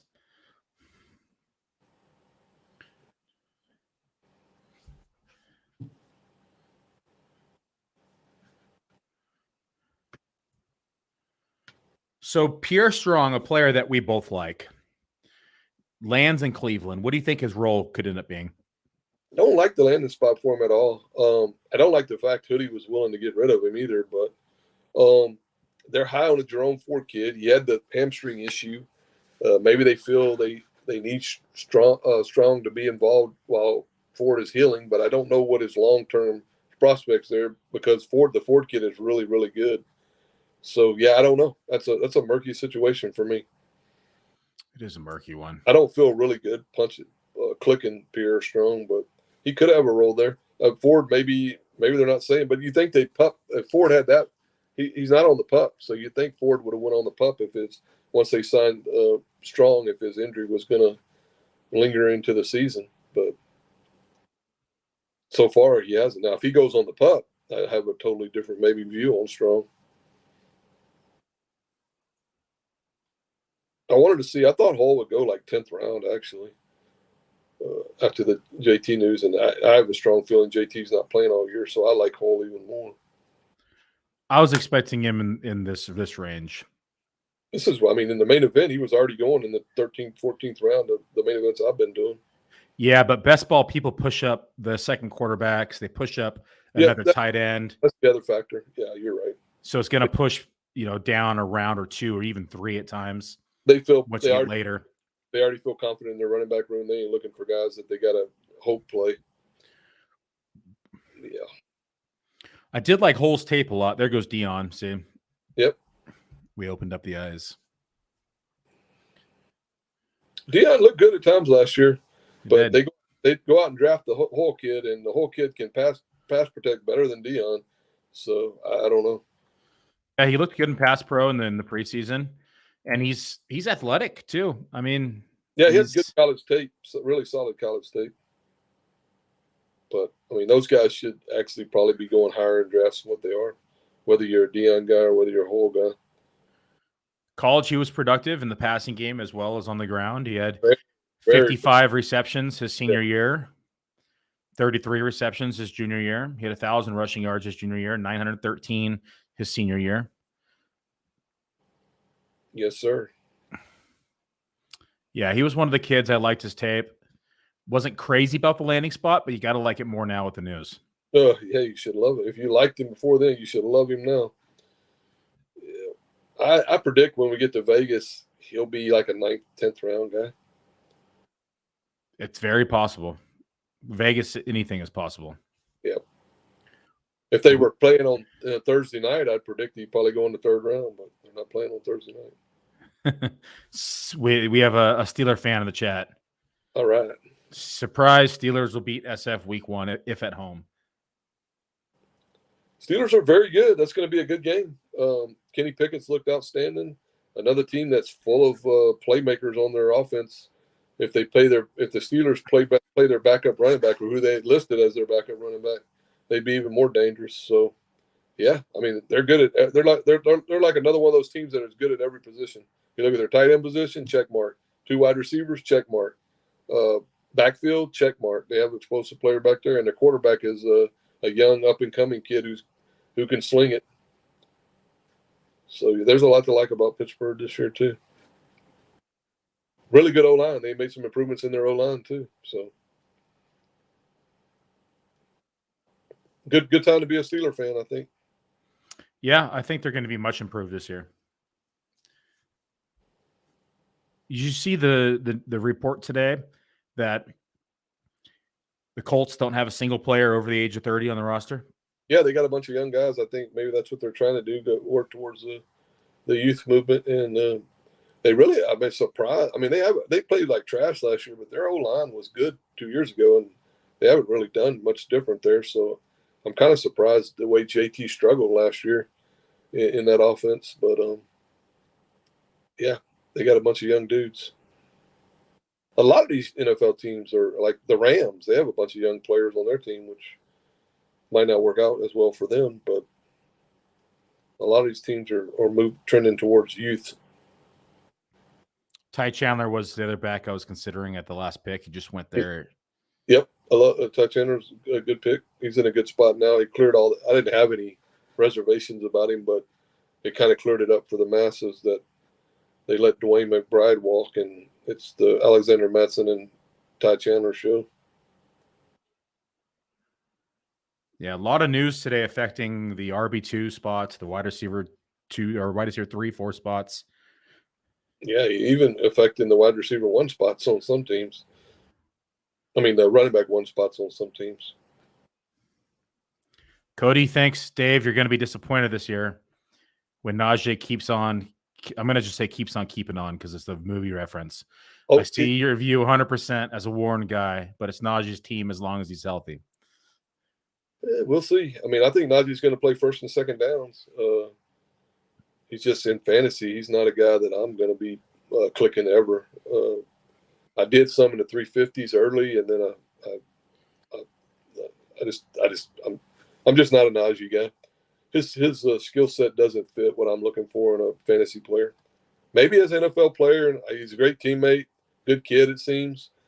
Coaches like him, teammates like him, but the Warren kid is a special kid. So there's no way they're going to keep Warren off the field, and Najee's not going to get the volume that people are expecting him to get. But he definitely will. He'll be out there. I mean, Tomlin loves the kid, but the Warren kid just has too much talent to keep off the field. Yeah, I'm higher on Najee than Dave, but it's a pure volume play for me. I don't think that Najee's been effective as a runner and hasn't been productive at all outside of just getting a shit ton of carries and receptions. But I still have him projected for 54% of the rushing share and 10% target share, which by any means, regardless of how inefficient he is, that type of volume is still going to boost his fantasy relevance. Yeah, he'll have a lot of two-yard carries. I agree. Dave out here calling him a blotter. Yeah, I think if I want to see the boards where you in fantasy high stakes you win, where you're taking Najee Harris in the 4th round. Show me those boards at the end of the year, and then we'll talk. I think you're going to be burning a lot of money doing that. Let's see here. What we going to do here? Cody says that every media player. I have a player in mind here, Dave, that I really like, but I'll wait until. I thought we were on the clock. Okay. Yeah, Cody's told to get it. Every media member he talks to in Pittsburgh says that they prefer Warren, but Tomlin doesn't listen to us, and he loves Najee. Yeah. Tomlin definitely likes Najee, but I think he's opened his eyes to the benefit of letting Warren do his thing. The running back I was thinking here, Dave, is Rico. Yeah, I don't mind him here. He's another guy you think you would come back if we took Alex Pierce. I probably prefer the running back because it's a weakness of ours, and Pierce might make it back too. Okay. Let's go Rico, especially with them cutting Malik today. Yeah, he's another kid that's going to get touches. And if anything happens to Pollard, forget about it. Yeah, for sure.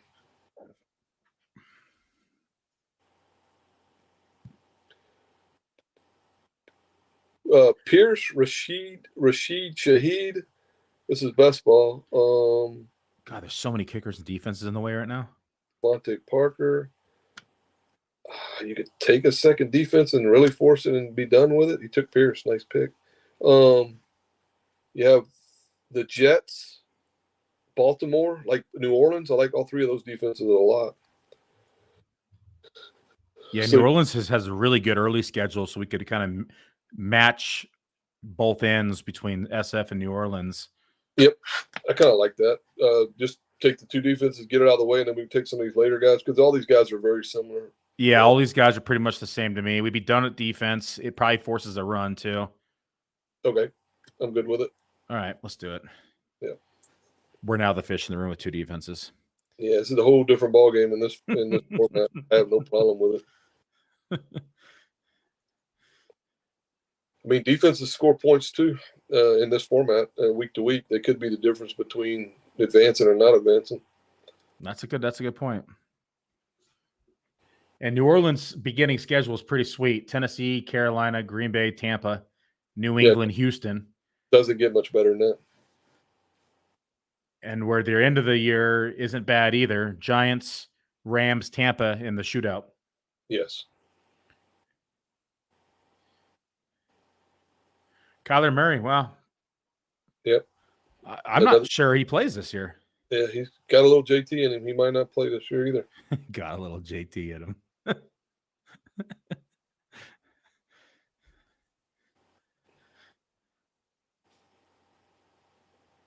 All right, let's recap. Let's recap where we're at for the audio side. Round 1, we took Tyreek Hill. Round 2, we got Chris Olave. Round 3, Josh Allen. Round 4, Drake London. Round 5, Mike Williams. Round 6, Rachaad White. Round 7, Jahan Dotson. Round 8, Dalton Kincaid to stack with Josh Allen. Round 9, Michael Thomas as our 6th receiver. Then we take Dalton Schultz as our second tight end in round 10. Tua Tagovailoa. Man, I can never pronounce that guy's name. In round, that wasn't bad, huh? That's actually. I'm gonna give myself a little golf clap there. In round 11, Devon Achane in round 12, Jeff Wilson in round 13. Take our first defense in round 14 with San Francisco. Little red and gold there for me in the background. Evan Hull in round 15, Rico in round 16, and then we take our second defense to stack bookend the first part of the season, the second part of the season between the two of them. And we're done at defense here in round 17. We saw New England go off the board a few picks later. We might have started a run, Dave. We'll see. Yeah. We did see two kickers go off the board the last two rounds too. Justin Tucker and Harrison Butker off the board. Yeah, I'm surprised that more kickers haven't gone, to be honest with you. I actually am too. When you years ago when I used to do this all the time, you see a lot of teams with like 3 defense block and then immediately 3 kicker block. The whole board would look like that, but they've kind of changed a little bit. And he took his second defense too, Philly, New England. Yeah. So looking at other teams, the one hole has 1, 2, 3, 4, 5, 6 receivers. 1, 2, 3, 4, 5 running backs, 2, 3 quarterbacks, 3 tight ends. The 2 hole has 3, 4, 5 receivers, 1, 2, 3, 4, 5, 6 running backs, 3 quarterbacks, 2 tight ends.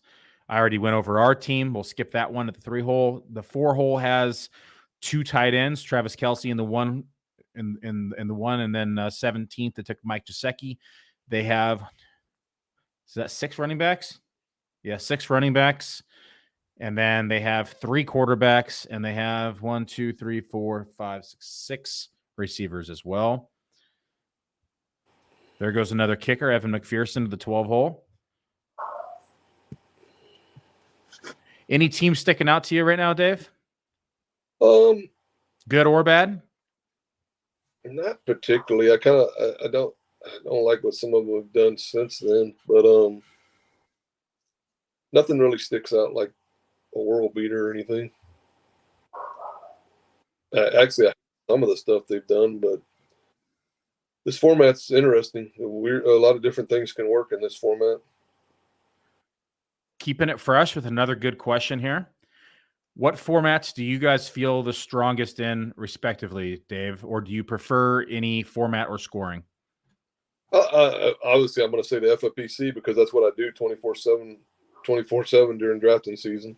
Literally, it's I haven't drafted. I used to be a guy that did all the formats, like NFSC 3 wide receiver, 6 points per TD pass. I just did one of those leagues with a buddy of mine. It's a private league, but I have to say the FFPC because this is what I do, and I feel like I've developed a good feel for player flow, and I can pretty much come away with a competitive team, I think, in any type of draft. So I favor this format by hands down this year. And what's your favorite, either tournament or confined league? What's your preferred? You always want to win the main event, but I actually prefer the 10K. Trying to beat 11 other owners is my favorite draft of the year. But this year I really like the 2K main event. I built some interesting teams in that format, so I'd have to say the 2K main event and the 10K confined league that I do with Billy. Yeah, I prefer the confined leagues. I like beating 11 guys. Don't get me wrong. I take my shot in every tournament. We've had, several top 20 finishes. We have yet to finish number 1 together. Dave's won the main event once by himself. Were you with Nelson that year, weren't you? Yeah, it was me and Nelson that year. Yeah, Dave and Nelson won the main event together. Dave and I have yet to win it together, but we've had several top 20 finishes. But we've done very, very well inside of the confined 10K leagues. And we're looking to build upon that success this year. Definitely. So we did get a bit of a defensive run there. Yep, I knew you almost have to.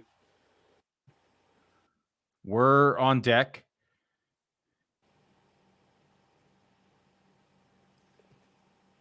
Taking a look here. There's another running back that's sticking out to me.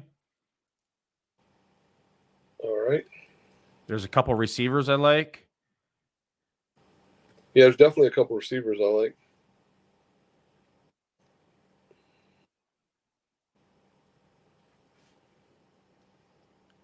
There's actually several receivers I like, but there's a couple that kind of stand out. So running back, I was looking at is Jerome Ford. Yep, he looks. I guess he's back to healthy. I don't know. That's one reason I don't like Pierre Strong. It concerns me a bit that they signed Pierre Strong, but their intention was to play Jerome Ford. Yep. With him. I'm convinced of that. But. And then wide receiver is Rashid Shaheed, Tank Dell, Parker. I like Shaheed a lot in best ball format. I don't ever draft him in redraft, but I like him a lot. And I like Parker. I like Michael Wilson. Okay. Do you want to go forward and then take one of the receivers on the way back? Yeah, let's do that. And then that gives us a little bit. How many running backs we got now? 1, 2, 3, 4, 5, 6 running backs. Yep, we're in good shape there.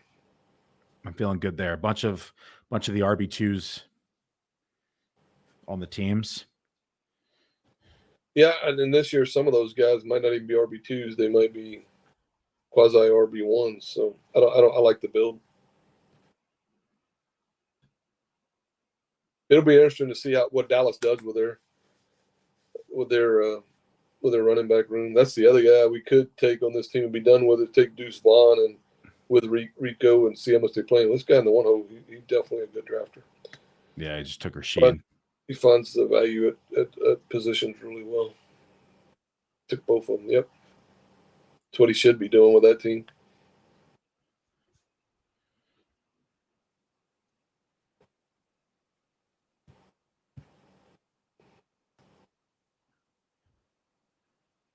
Okay. If we're looking at receiver, for me, Tank Dell, Devontae Parker. Parker's the number one there, clearly, so I'm good with Parker. Okay, let's go Parker. Can't believe I was so off Parker last year, but now $33 million and lack of weapons, it changes things. He's definitely going to get targets there. He goes people are so born out on him. He goes for like dirt free. Yeah, would we just get him as wide receiver 78? Yeah, he definitely should go higher than that. He's he's the guy on that team for sure. And he's a really good nice best ball player, I think. I don't own him in redraft, of course, but in best ball, I think he's going to have spike weeks. So there'll be weeks that he hits your lineup, even on good wide receiver teams. All right, Dave, if you're in a keeper league, question here from the chat. Do you like Rachaad White as an 11th round keeper or Rhamondre Stevenson in the 7th? Easily Rachaad White. I mean, that's not even close for me. Yep, I agree with you. There we go, Gunnar. Both of us agree with your Rachaad White pick.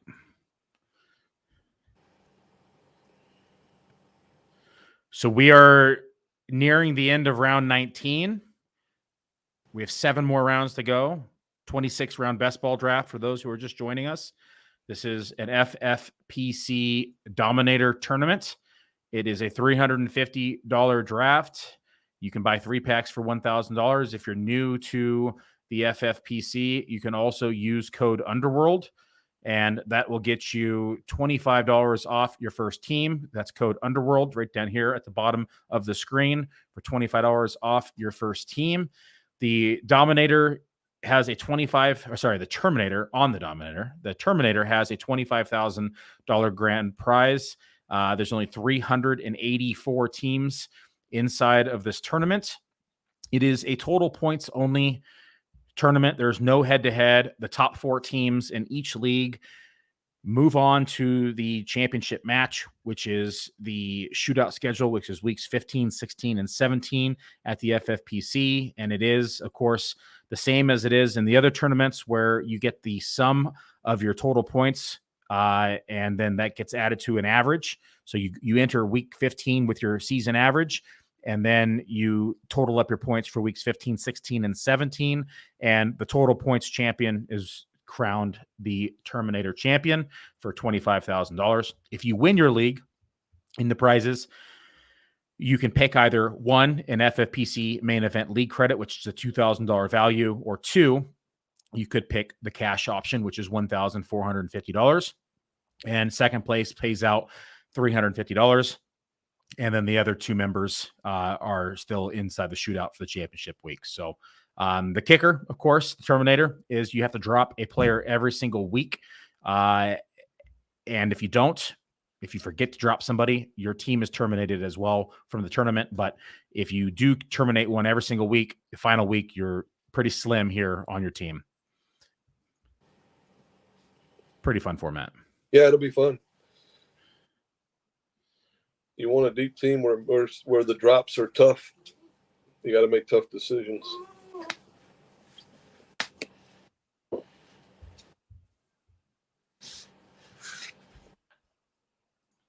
Okay, looking at our team while we wait for it to come back to us, we have 2 quarterbacks. We have Josh Allen and Tua.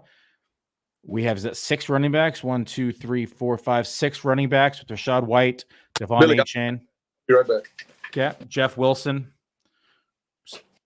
Evan Hull, Rico Dowdle, and Jerome Ford. We have 2 tight ends with Dalton Kincaid and Dalton Schultz, Dalton and Dalton. And then at the wide receiver position, we have Tyreek Hill, Chris Olave, Drake London, Mike Williams, Jahan Dotson, Michael Thomas, and Devontae Parker, making it 7. And we're coming back around the turn here in round 20. And we have a total of 7 more rounds to go. We have both our defenses. We no longer need to take any more defenses. The 2 that we wanted are going to hold us up throughout the year. Some players will take 3 if they have less dominant defenses, but we're going to try to save those positions for running back and wide receiver. We entered this draft thinking that we would take 2 or 3 quarterbacks. We would take 6 or 7 running backs. We would take around 10 wide receivers. We would take 2 to 3 tight ends, 2 kickers, and 2 defenses. Those other positions, the quarterback, running back, wide receiver, tight end, that we would leave flexible depending upon who we got. Dave, is this a 2 quarterback build, do you think? A 3 quarterback build? I'm comfortable too with this build.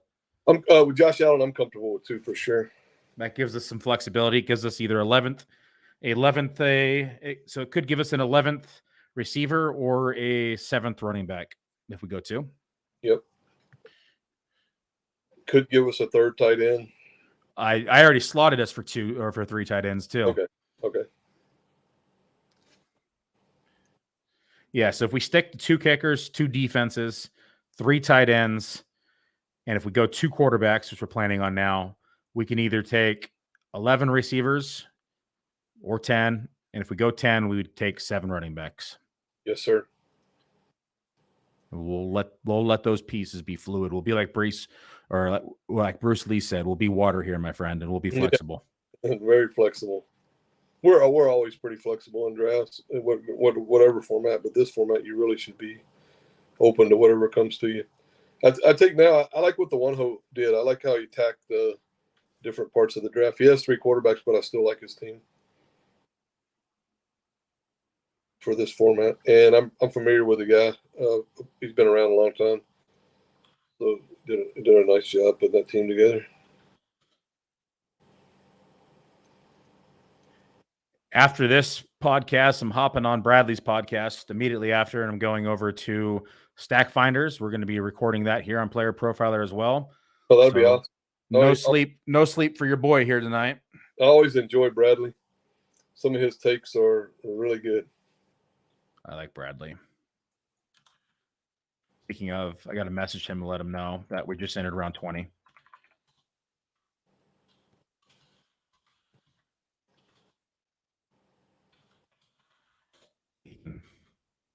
Mentally prepare. You're a 49er guy. Have you heard anything on Jake Moody, their kicker? Yeah, he's going to be the guy. But yeah, he got banged up or something. They were saying. I don't follow kickers much. I wish they had team kicker, honestly, but they don't. So, but yeah, the kid has a huge leg, great kicker in college. But I haven't heard any updates on if he's all right. I know they had 2 kickers work out, so never a great sign. But no. But I think we'll have to see how that goes. That was just in the last 24 hours. Yeah. But he should be their guy for the season at least. Yeah. Monster leg. I really think in this format, since we're on the end, I think we just get the 2 kickers out of the way. There's nothing here that just screaming for me to take, and then we're done with the kicker. Okay, I'm fine with that. Yeah, because they get in the 20th, 21st round, you get your 2 kickers. You feel that are in good kicking situations, and they're going to accumulate points for your team, rather than guessing on some guys late that might not have as good a leg as those guys or consistent as those guys. Couple kickers that we like, that we know. Dicker the kicker's there. I like Brandon McManus and Dicker the kicker would be a dream turn for me right here. Both on high-powered offenses, both kicking good weather. Okay, I'm good either way. Whoever we want first, I don't really care. That's good. Oh man, want to just follow the ADP down and be safe? Yeah, we can try that. I mean, I like McManus this year. Okay, I'll take McManus for Jacksonville. We'll see who comes back. I think we lost Dave.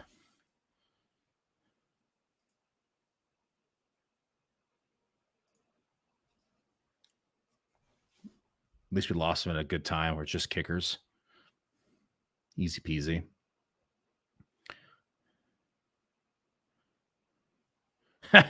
Guy snap pick sticker the kicker right as we talk about it. This guy's picked this off a few times.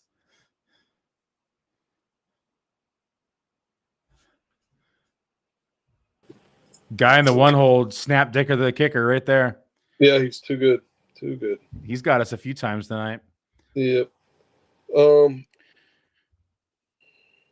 We could go with Boswell's always consistent. Riley Patterson, Detroit. Graham Gano has been really consistent, but the Giants Stadium is tough to kick in consistently. Will Lutz went to Denver. Riley Patterson, I'm good with him. Yeah, Patterson won the job, and he's in Detroit. Yeah, on a good offense. So, okay, Riley Patterson it is. Can't believe we got kicker sniped. It's always tough. Oh yeah, got kicker sniped. Giselle has a question here for fantasy. Any advice for a new dad trying to also grind in fantasy? Yep, we are looking for producers. And if you're interested, you can shoot me an email to billy@rotounderworld.com. That's billy@rotounderworld.com. And I can forward you to Seth, who helps lead the producer team in YouTube. A lot of the guys get started there doing that and then taking on some writing responsibilities and eventually taking on more and more and more. As a new dad, I understand that your time is valuable and you're finding sleep where you can. And so the producer role is only once a week at start, and you're just watching podcasts like you're doing right now. And you're going to help with timestamps and making sure that the SEO is in there accordingly. And there's a whole procedure document for it. I'm not well versed in it, but it is a big help to the hosts, and it helps you kind of get acclimated with best procedures and SOPs, standard operating procedures for YouTube and for SEO and for podcasting, and kind of gets you in the door. And then from there, you can start taking on writing responsibilities and doing more. So if you're interested, Giselle, shoot me an email at billy@rotounderworld. And Bradley says there's also the news desk, which he is leading right now and managing as the director of the news desk. And we're looking for more writers for daily news. We're going to be doing news blurbs on the site as well. I took that question. I thought he meant as a new dad, I have small kids. How do I grind these teams like a degenerate? I didn't think maybe that's what he meant. I have experience from that, man. I've been doing this since my kids were little. Both my kids are in college now. Very smart kids, but I thought he meant, hey, how do I go about when I got young kids grinding all these teams and getting them done, and the kids needing your attention? But maybe he meant it your way. Well, why don't you answer the other part of the question? Then I answered the business side of it. Why don't you answer the grind side? Yeah, you find time to do both. It's tough, so you got to do it late at night. When you're a dad, I've been there many times, and my kids always come first anyway. They always have on anything, but it's still tough when you have young kids and you're doing any kind of volume drafting. So I sympathize if that's what he meant by it, but he might have meant, hey, I'm looking for some work. I don't know. Maybe I know both. I was never looking for work because I'm a degenerate. I want to do this and that work. So, yeah. Maybe both. Yeah. Okay, kicker's done, defense done, quarterback done. It was the right decision because kickers flew off the board. I knew they would, even starting with that guy in the one hole in the turn. Because when you're on the end in this type of format where you got to draft kickers, they matter. You caught with pants down. You don't want a kicker on a shitty offense only putting up a few points each week. You want kickers on high scoring offenses, I think, or kicking in good environments. Not just that, but when you get this late inside the kicker game, kickers can get cut too from their own teams. Sure. And then they would be your first cut on your Terminator draft. Yeah, that's where the strategy in Terminator comes. Like, you get to the end of the year, and I don't know the history. I haven't studied up on enough to determine the history of, like, did guys cut their kicker and only go with 9 players, or cut their defense, or is it all matchup driven? And what's the optimal? Like, do you want to have 10 position players? Does that have a higher scoring outcome than having the kicker and the defense on your team as well? Because how many weeks have you went where the kicker defense got you 4, and that was the team only put up 120 or whatever, when some guy has a kicker put up 30 and a defense put up 30 and he scores 200. So, we call that the Chad effect. Yeah, we've been beat by Chad with a defense in a big spot more than once. So, they do matter. They do matter. So I'm a dad with young children as well, and I can tell you, if we're on the grind side, whether it's the business grind or the football grind, for me it just results in less sleep. I think the ultimate answer is less sleep on both ends. Right? I agree. It's staying up late, it's putting in the extra hours, whether it's for your team or it's for a side gig or a side hustle. We're consistently putting in the extra work, whether it be waiver wires, setting rosters, writing articles, doing podcasts. There's been many a times where I podcasted at midnight Eastern or 1 Eastern to get a podcast out, answer questions, and then come back around and wake up at 5 a.m. to do rankings and projections and set lineups. And then take your kids to school or stop and get breakfast with them. Yeah, many times. Make breakfast. Yeah. Leanne wants an omelet or something, so you got to get busy, man. So Dave and I talked about this before we hopped on the call, but how many cumulative kickers do you guys deem rosterable for a Terminator draft? Just wondering to know, since you guys say you need to get in on kickers before the run. I think 2 is the correct answer. Dave, would you go 3? There's been many guys that put out articles on this when I used to really do this stuff. I don't do this anymore, so I can't speak thoroughly on it. But there have been articles written by very smart individuals about the math involved with having 3 kickers versus 2 kickers over the course of the year, whether rostering a home run play that might or might not hit. So I don't know the accurate answer. To me, it seems like the answer should be 2, but I know people have put out theory articles where they say the optimal answer is 3. So I like Isaiah Likely here as our 3rd tight end. Okay, and then there's a couple other people on the way back that I like as well, but Likely makes a lot of sense here. Okay, I'm surprised he made it to the 22nd round. But yeah, look at that. Noah Fant, Ertz, all went ahead of him. Yep. So yeah, I don't know the accurate answer, so I can't tell you. We're going to go with 2, and if we win this thing, we'll answer after the season and say who was optimal for us. We're done at tight end now. We have our 3. Yes, sir. So running back wise, there is.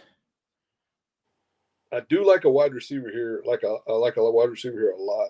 And you looking at McCole Hardman or Josh Palmer? Josh Palmer is who I'm looking at. Yep, now I'm fine with Josh Palmer too. That I heard that he's just going to be in best ball. I think he's a no-brainer.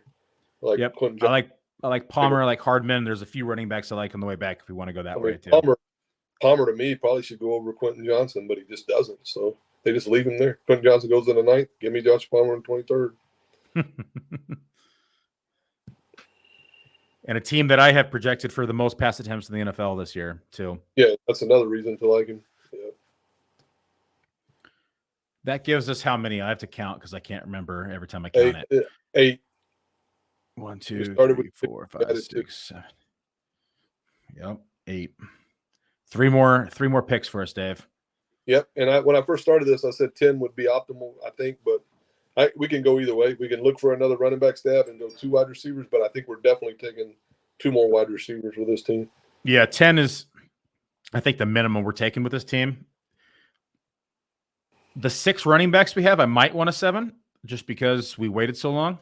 And we did wait, and we need those guys to pan out for this team to. So I'd probably lean going 10 receivers and 7 running backs with the 6 early receivers we have. With this build, I feel good about the top 3. The other 3 are to reach a ceiling, they have to have something go their way, right? Yep. I mean, Evan Hall might have already had that something go his way. You could argue, but he still has other guys in that backfield that could garner touches, and he is a rookie. But when you're a rookie and you can step up in the hole and pick up a middle linebacker right out the gate in that preseason game like that told me a lot about the kid. So I feel pretty confident he's going to get a significant amount of touches early in the season.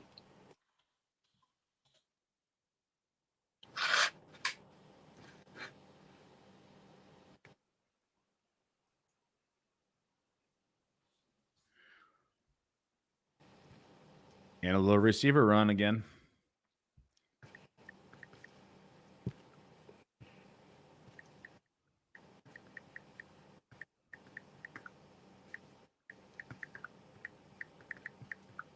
Keeping It Fresh has a lot of good questions. I like this guy in the chat. Yeah. He's full of questions. He's got another one. And they're good questions. Yeah. So at this point, be like water, like you guys said, and adapt your build with whatever you need to fill you have to shore up. Are we going 7 running backs because you feel you need more depth there after waiting? Yeah, that's what we were probably. You probably typed the question as we were talking about it because there's a slight delay in YouTube from the live stream. But we're leaning towards going a 7th running back because we're a little weaker there than the receiver position. We're at receiver, we at least have Tyreek Hill, Olave London, Mike Williams, Jahan Dotson, and Michael Thomas up top. And the running back position, Evan Hull, Rico, and Ford have a lot of question marks. And this is a 26-round draft where typically when you're drafting 4 to 5 running backs at optimal in other best ball formats, there's only 20 rounds. So 7 run might make a tad more sense in a 26-round draft than it would in a typical 20-round best ball draft. I guess you could argue that it's 22 rounds because 4 of the rounds were used on defense and kicker, and in most best ball formats, there are no kickers and defenses, so it's still 2 extra rounds for you to play with a running back versus a wide receiver, in my opinion. Or you get crazy and go tight and heavy. Yeah, for sure. In this format, you could definitely do that.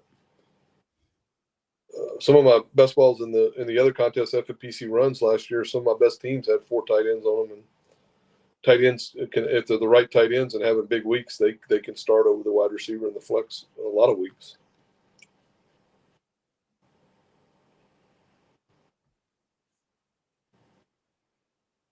This was a fun one. I don't think I'll do any more of them, but I'm glad we got one in.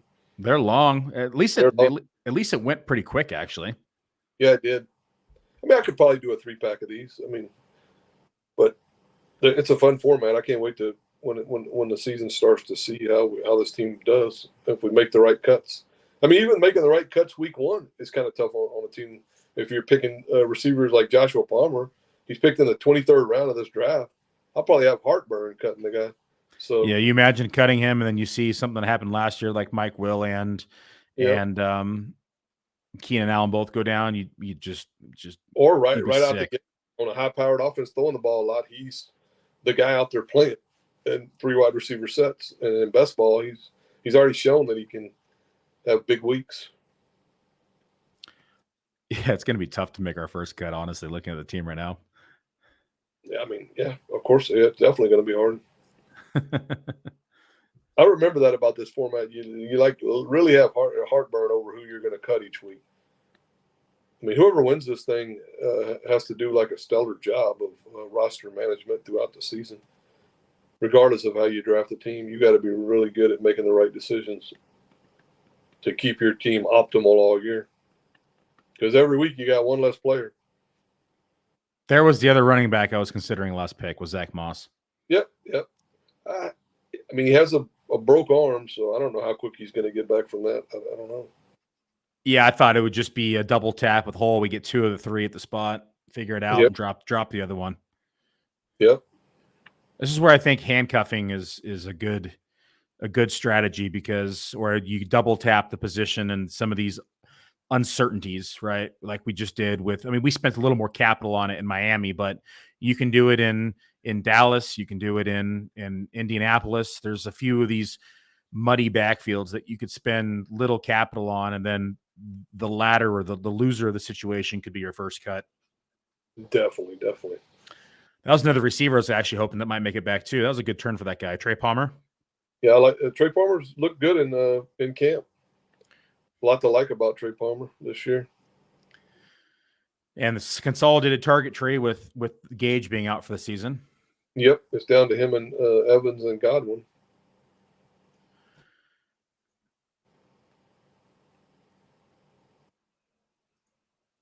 There are officially 86 spots, so they filled 2 more leagues since we started this podcast. Yeah, they're going to fill this. This tournament's fun. It's a fun tournament to play. They filled the 10 and the 7 o'clock for the next 2 days. The ones that we promoted are both filled now. Yeah, so if you want to play this format, I'd definitely get in. While you got to do it like tonight or tomorrow. This thing's going to fill probably in 2 or 3 days. The other thing about it is, I mean, there's again $350. You win your league, you got 5 extra money, and then you're against a short field for a chance at winning $25,000. So it's really a nice tournament for any budget, whatever your fantasy football budget is. If it's 6 figures like mine, or if it's $350, it's a fun format.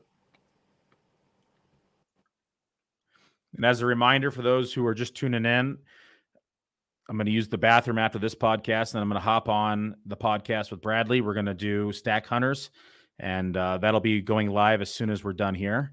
And so, is that driven towards best ball, looking for stacks in best ball or something? Yeah, it is. Yeah, Bradley's got the show sheet. I admittedly haven't looked at it, but I'm sure I'll be fine. But if Bradley's watching, I've read the whole thing. It looks great. Yeah, I've been podding together a long time, so you can play it off cut. I'll go get another LaCroix, get a little pit stop, and start rocking and rolling. I actually thought this draft was going to take longer than it did. That's the other thing. This draft flew. These guys must do draft best ball regularly, a lot of these guys.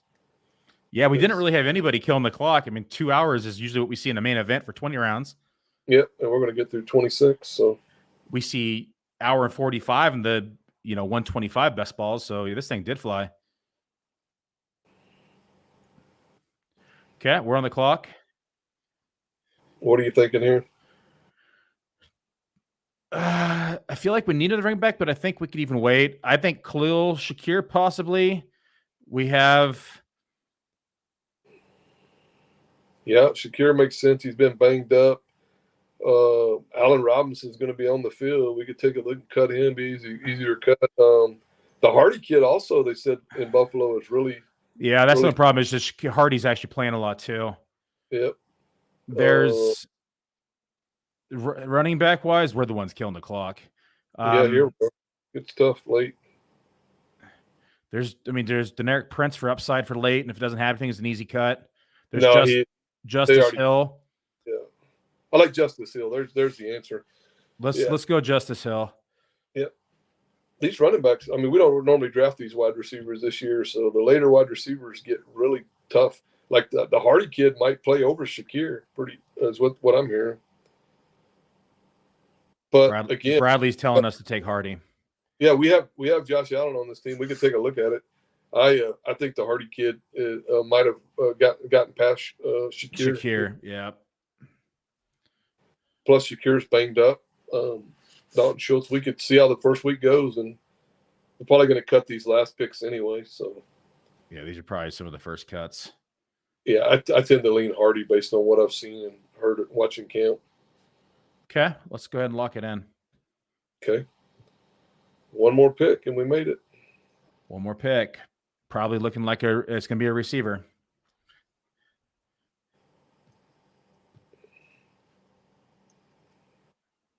We're down in cut land now. So a lot of these guys were cut today.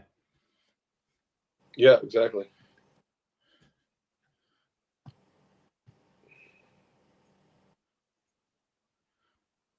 I've been updating the projections a lot today with all the news. I'll clean them up later tonight after the next podcast. Try to get them finalized tonight, updated tomorrow, and then clean up the analyst cheat sheet for all of those who are doing the drafts this weekend. That'll be fresh for you.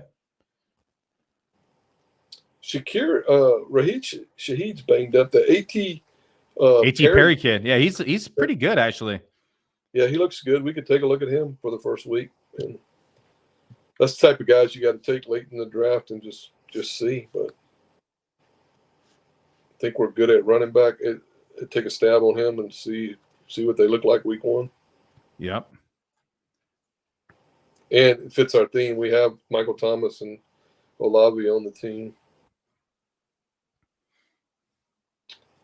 See what happens the first week.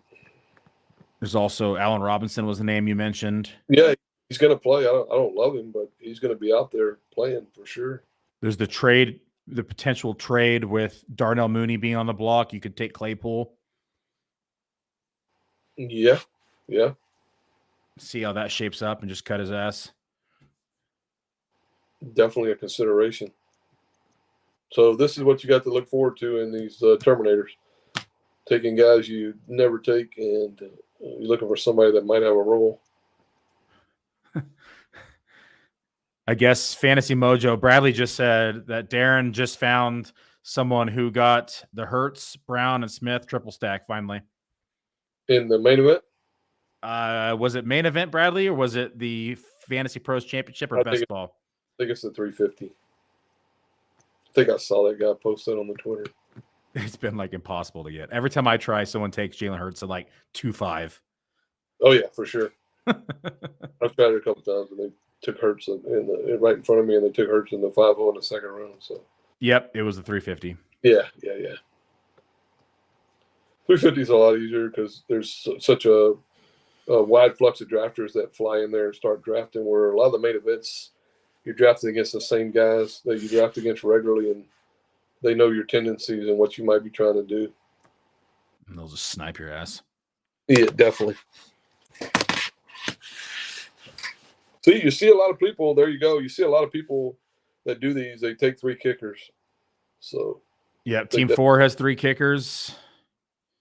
It's that Team 9 has 3 kickers. Team 11 has 3 kickers. Team 10. Team 10 has 3 kickers. I like the 2 we got. Yeah, I'm good with it. Well, I like Dicker. I like Dicker a lot as a kicker, but I'm fine with the 2 we wound up with. All right, round 26. Here we come. Be a fun team to follow along and see how it scores from week to week. You're gonna have to follow it. You got to drop someone every week.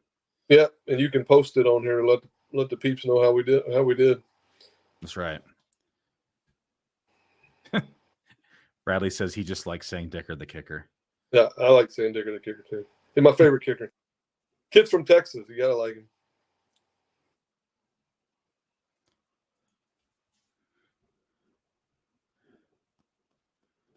It'd be awesome if his name was Richard Dicker.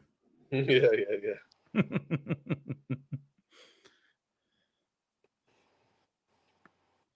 Yeah, I'm not doing any more drafts tonight, so I'm going to hang up with you off this stream and do some more waivers. Trying to get my big groups in order on the 200-plus drafts. Try to get these guys in some kind of order, so while I'm in Vegas, I can just look and see how much money. I promised myself I'm not bidding a ton of money, so if anybody's listening bidding out there, I'm not bidding a ton of money. So I'm notorious for, like, spending $400 in the preseason waiver room, but I'm not doing it this year. Hey, I'm in some Dynasty leagues that some guys made some drops they shouldn't have made.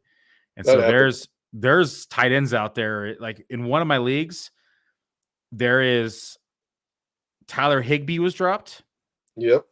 I can believe that, especially in Dynasty. Ferguson was dropped, and Everett was dropped. So people are going to be spending up on those three. I would think Ferguson's a pretty bad drop in Dynasty. I mean, I wouldn't be dropping him in this format in Dynasty. I mean, even Higbee. You think about it, they didn't really. There was no clarity on their weapons at the beginning of the year. There's still not a lot of clarity. No, not at all. I think the clarity is they have no weapons. That's clarity is Cooper Kupp and Higbee. Yeah, prayers up for Cooper Kupp. That's going to be an ugly offense to watch. Carolina and the Rams are going to be a hard watch this year. Well, thank you, everybody who stuck around for all 26 rounds. It's a 2-hour stream. Your Warriors. Yeah. You're official degenerates like we are. Yep. 2 spots left, then we're on the clock. If they did stick around and watch, at least they have some idea if they haven't done this format that what they're looking to try to get done in one of these Terminator drafts if they decide to do one. That's right. And it's going to fill up in the next day or two, so probably 3 days max. So if you do want to do it, get your entry in now. This thing's going to fill. No overlay in the Terminator. Nope. 0 chance.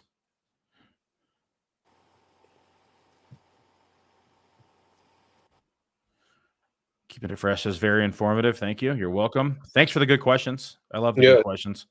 Yep. Definitely. All right, brother. Last pick. I think Allen Robinson. Okay, I'm good with it. Yep. Just see how he does, and then if we don't like his usage week 1, he's an easy cut. Okay, sounds good, Billy. I enjoyed it. That's it, folks. Thanks for tuning in. I'll be back tomorrow night with another FFPC draft. Like I said earlier in the week, we're going to be drafting 7 nights straight here on the Dominator for the final week of the last weekend heading into week 1. We appreciate you guys tuning in. If you have not done so, please like and subscribe the YouTube channel. Definitely helps us out. I'll be back tomorrow. Till then, board will be posted up on Twitter, there to answer any questions. Thanks for tuning in, and we'll see you all here shortly. Hey, I want to take a moment to thank you for tuning in. It's important to me that all of our media be free. This is only possible because of you allowing a true independent sports media enterprise to thrive unlike any other in the business. So please subscribe to the All In Package to continue to make all of this possible, to ensure that all of our stats, information, data, content is available to you, especially you, the people that get the site and get the show.